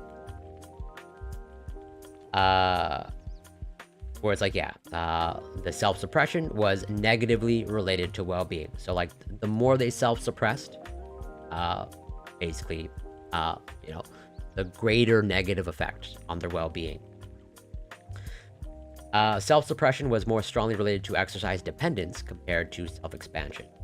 Finally, path analyses evidenced an explanatory role of self-expansion. and self-suppression in the inverse relationship between exercise dependence and well-being. So yeah, in conclusion, the present findings support escapism as a relevant framework for understanding the relationship between exercise dependence in running and subjective well-being.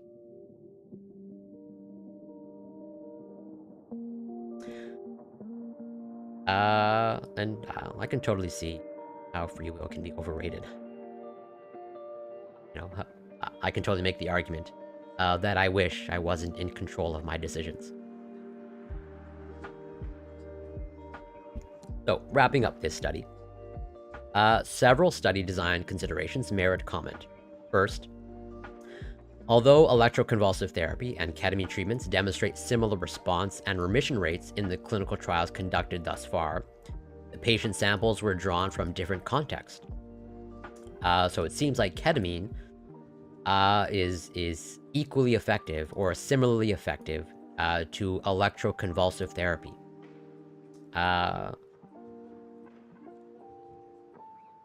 Interesting how there's no raw data or like no figures for this study. I just noticed that now. Like virtually every study like I've ever read, there's at least some figures, showing data.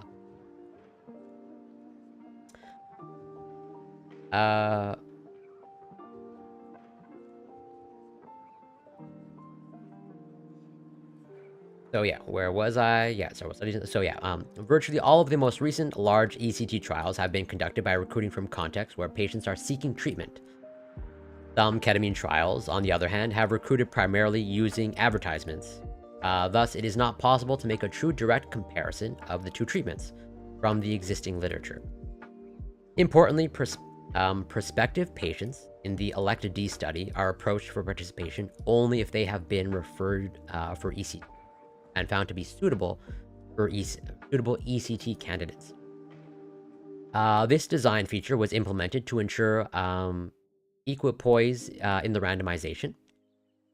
The concern was that ketamine therapy is now heavily marketed by ketamine treatment centers and has received extensive coverage in the lay media, much of it positive. So like, yeah, basically, there's like this genuine concern for kind of like overhyping or overselling ketamine treatment. Where like, yes, a lot of the research is showing beneficial effects and beneficial positive effects. But at the same time, like this is emerging research. There's still a lot of unanswered questions when it comes to pretty much all of the psychedelic therapies. And until we answer some of the key important questions, like for example, dosing, something as simple as dosing, still in the process of figuring out. Then like, yeah, we don't want to necessarily, overhype, something like ketamine treatment. Because, there's potential dangers there to take into account. In contrast, most ECT facilities do not market their services, and its media profile is relatively obscure. We hypothesize that if direct-to-patient advertisements are used for recruitment purposes, some patients may prefer to be randomized to the ketamine arm, and if randomized to ECT, would withdraw from the study prior to initiating treatment, hence biasing results. The ELECT-D strategy to recruit only among treatment-seeking patients aims to address this issue. Yeah, so that's an interesting thing to take into account. Where it's like, understandably, as they're highlighting here, ketamine is kind of like being positively marketed. And I think, understandably, based off of what's in the media, the popular media, in TV and movies, at least I think it's fair to say that most people have a very negative impression of ECT or electroconvulsive therapy. or they just know it as, the electroshock therapy, which, that just sounds bad. And so, like, that can totally be kind of a deterrent for someone to participate in research like this.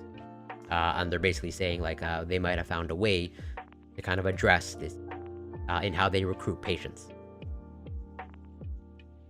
Second, we restricted study participation to individuals with major depressive disorder who do not have histories of bipolar disorder, although both ECT and ketamine have been used in patients with bipolar depression.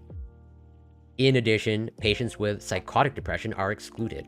Although ECT trials often enroll a substantial portion of patients with psychotic depression who may respond particularly well to ECT, in ketamine trials, these patients have almost been uniformly excluded due to concerns that ketamine might exacerbate psychosis. Due to these same concerns, the ELECTES study also excludes patients with psychotic depression. This consideration should be remembered when interpreting final study results. Third, the frequency of treatment administration is unbalanced across the two arms in that the ECT group receives 9 treatments, while the ketamine group receives 6 treatments. 9 ECT treatments were chosen because this represents slightly above the average number of ECT treatments generally administered during an acute course of ECT in previous trials. As noted in some of the largest ECT trials to date, the majority of patients, approximately 75%, who respond to ECT, do so by 3 weeks or 9 treatments. So it seems like, they're basically receiving 3 treatments per week. Moreover, one major aim of the study is to compare both the treatment effectiveness as well as side effects burden of ECT versus ketamine treatment. If we allow a large number of ECT treatments compared to ketamine treatments, we may have been much more likely to observe significant increase in frequency of side effects in the ECT arm. At the time of study protocol development, we did not have sufficient data to support ketamine administration beyond 6 infusions. Finally, as the study sponsor does not pay for the costs associated with treatment, each site had to make accommodations to ensure that all patients, irrespective of financial means or insurance status, would be able to receive their assigned treatment. ECT is generally covered by private and government insurance plans, but ketamine is not, mandating that each site subsume the costs of ketamine treatment, and in the case of uninsured patients, the cost of ECT. While a formal cost-benefit analysis was not included in the study protocol, these issues are of major interest to the Stakeholder Council. Okay. Yeah, interesting. Where, the given how, I guess, healthcare works in the United States, it's understandable that they're taking cost into account. And, well, so I would suspect that ketamine is pretty cheap, given the fact that, it's been around for decades. There should not be any real patent ketamine. I wonder if I can actually look up the cost of ketamine. And like, this is intravenous ketamine. Let's see. The cost for ketamine injectable solution is around $73 for a supply of 50 milliliters.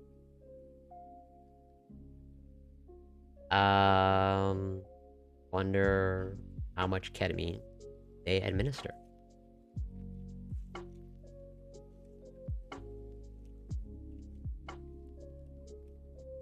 Ketamine is administered according to the most commonly utilized dose in depression studies, 0.5 milligrams per kilogram.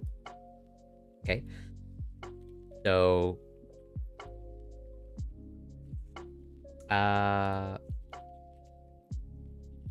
break out my calculator. So let's just say, I guess ballpark. I don't know, your average person, maybe roughly in the range of like 75 kilograms. Like 75 times 0.5, that's like 32.5, 37.5. So that, yeah, so they'll need 37.5 milligrams. So that's less. Okay, okay, 50 mils. Okay, 100 milligrams per ml is around $73 for a supply of 50 milliliters. Okay, got it. Okay, so that's actually dirt cheap. But like, yeah, each milliliter contains 100 milligrams, and it's $73 for 50 milliliters. So they're getting 5,000 milligrams. So for 5,000 milligrams, is $73. And like, you know, let's just say, one dose of ketamine is about 37 or whatever, between probably 37 and 50 milligrams. So like, yeah, at least this sounds like it would be a super cheap therapy, without taking into account, you know, the cost to do an infusion, you know, to have, you know, a nurse put in an IV, etc., etc.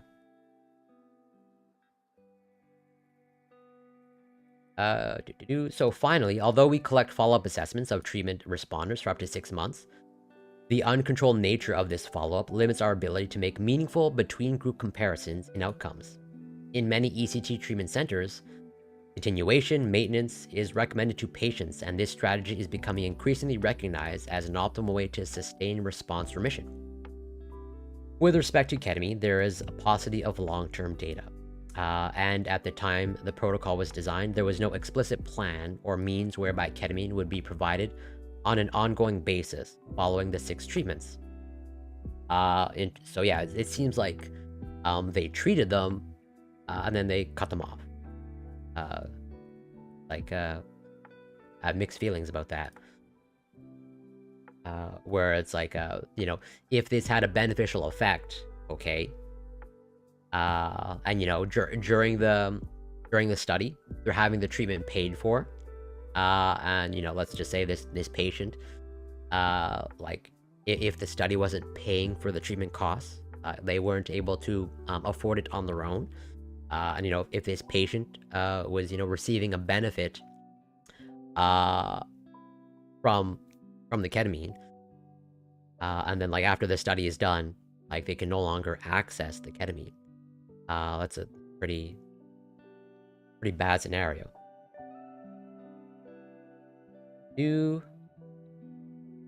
Nonetheless, this longer-term data will be useful for exploratory and within-group comparisons and for reporting naturalistic relapse rates in real-world settings.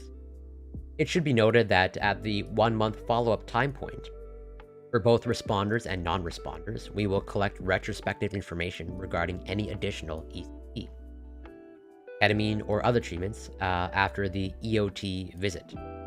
We will also collect patients' self-assessment of improvement at the 1-month follow-up visit. Whether ketamine is more tolerable than ECT also remains unclear. While the most feared adverse effect from ECT is memory loss, long-term exposure to high-dose ketamine can also be associated with cognitive impairment. Though substantial improvements in ECT treatment techniques in the past several decades have minimized the risk of memory loss, there is still a risk, albeit low, of significant autobiographical memory loss following ECT. So like, yeah.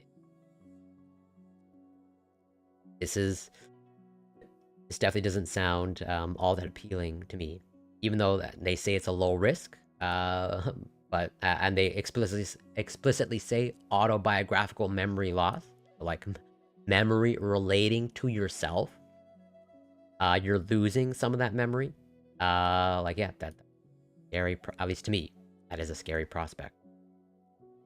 Notably, objective measures of memory generally show recovery or even improvements in several cognitive domains compared to baseline only a few days following the last ECT treatment during an acute course.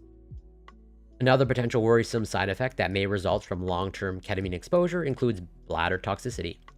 Finally, ketamine is a drug of abuse, and the extent to which its use as a treatment for depression may lead to an increase in rates of misuse and ketamine use disorders is unclear. Hence, even if ketamine is shown to be non-inferior to ECT, Specific clinical factors in a given patient population may dictate that ECT is still the preferred treatment option. So, wrapping up this study, its overall conclusion. Results of the ELECT-D study will have important implications for patient choice, health insurance, coverage policies, and clinical care for treatment-resistant depression. If ketamine is shown to be non-inferior to ECT depressed patients without psychosis, ketamine might be preferred over ECT by some patients. Given the treatment burden of electroconvulsive therapy, including a risk of transient adverse cognitive effects, repeated exposure to general anesthesia, and the stigma and lack of access to the treatment, ketamine may represent a more tolerable intervention. However, ketamine is also fraught with potential drawbacks, including abuse liability and the potential for bladder and neurotoxicity. This is basically, it appears to be in the category of psychedelics. So it's a psychoactive substance. So, it's having, an effect at the level of the brain. And again, I think we're still kind of like teasing out, all of the mechanisms of action of all of these ketamine. Hence, individual patient clinical factors will still have great bearing on the preferred treatment option from the perspective of the patient and the provider. While still accounting for individual patient-level clinical factors, the ELECT-D study should help further clarify the relative positions of these two modalities in the treatment algorithm for treatment-resistant depression. Right. And also, this is like one of the last things that I want to highlight about this is the financial disclosures, because it seems like there might be maybe some conflicts of interest, or at the very least, a lot of financial interest in some of the with some of the researchers involved in this study, where it's like, yeah, Dr. Matthew, who's part of this, this person here, let's see, have a lot of financial disclosures. Served as a paid consultant to Allergan, Alkermes, blah blah blah, like a bunch of pharmaceutical companies, Perception Neurosciences. Co-investigator for clinical trials funded by NeuroRx, Janssen Research and Development, the manufacturer of S-ketamine. So this person might have kind of like a vested, maybe financial interest in ketamine. This person receives supports from Janssen. Looks like there's a lot of financial not that this always means that the research is biased or can't be trusted, but it's something to be aware of, and that maybe hard to say, but this might not be the most unbiased research. So I think that wraps up, at least for now, the ketamine research. There's definitely more ketamine research that I want to cover. I definitely want to cover some of the mechanisms of ketamine action. There's, let's say, this figure here. I wasn't going to cover or dissect this entire figure. Just more kind of like, just to give you an idea of how complicated some of the proposed mechanisms of action of ketamine are. Or like how there's still kind of like a lot of unanswered questions of like what ketamine is doing at the level of the brain, because like these are all proposed mechanisms of ketamine action, and so like this is it's backed up by research, but basically a lot of this is just like, oh, it looks like ketamine is doing this, or is having a lot of different effects at the level of the brain. But I think that's going to be it for this stream. I will probably continue the ketamine research on the next science stream. But let's see if I can find someone to raid.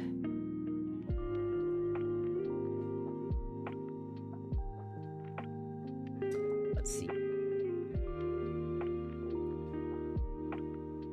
I think we were going to raid into Zonia.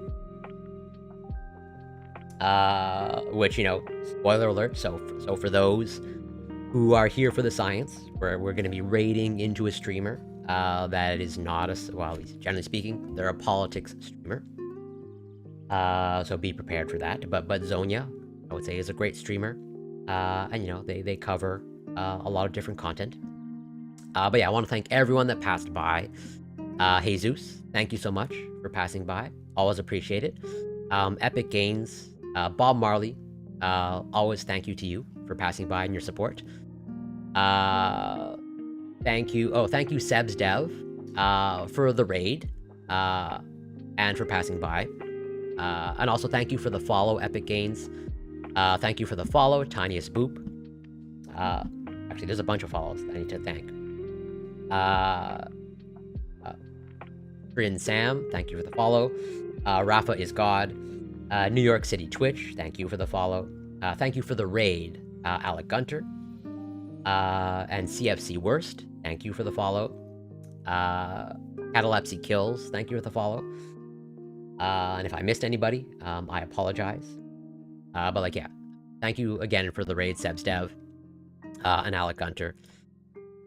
And yeah, so that's gonna be it for this stream. Gonna raid into Zonia, gonna set that up. My next stream should be a workout stream, another fitness stream, on Wednesday. I'm gonna try and do another science stream during the week, but I can't guarantee it. I think for now, my schedule, at least the schedule that I can basically commit to, is a workout stream on Wednesdays and Saturdays, and also basically I stream twice on Saturdays. I do a workout stream in the afternoon, and then a science stream in the evening. Oh, and thank you for the kind words. I'm glad you learned a lot. That's pretty much all that matters to me. But yeah, thank you everyone. Much appreciated. Super grateful. We're good. Like I said, we're gonna raid into Zonia. If you're not following them, I recommend it. But they cover politics and a bunch of other content, so you know, just keep that in mind. But still, I think Zonia is great. And until next time, everyone, take care and be well.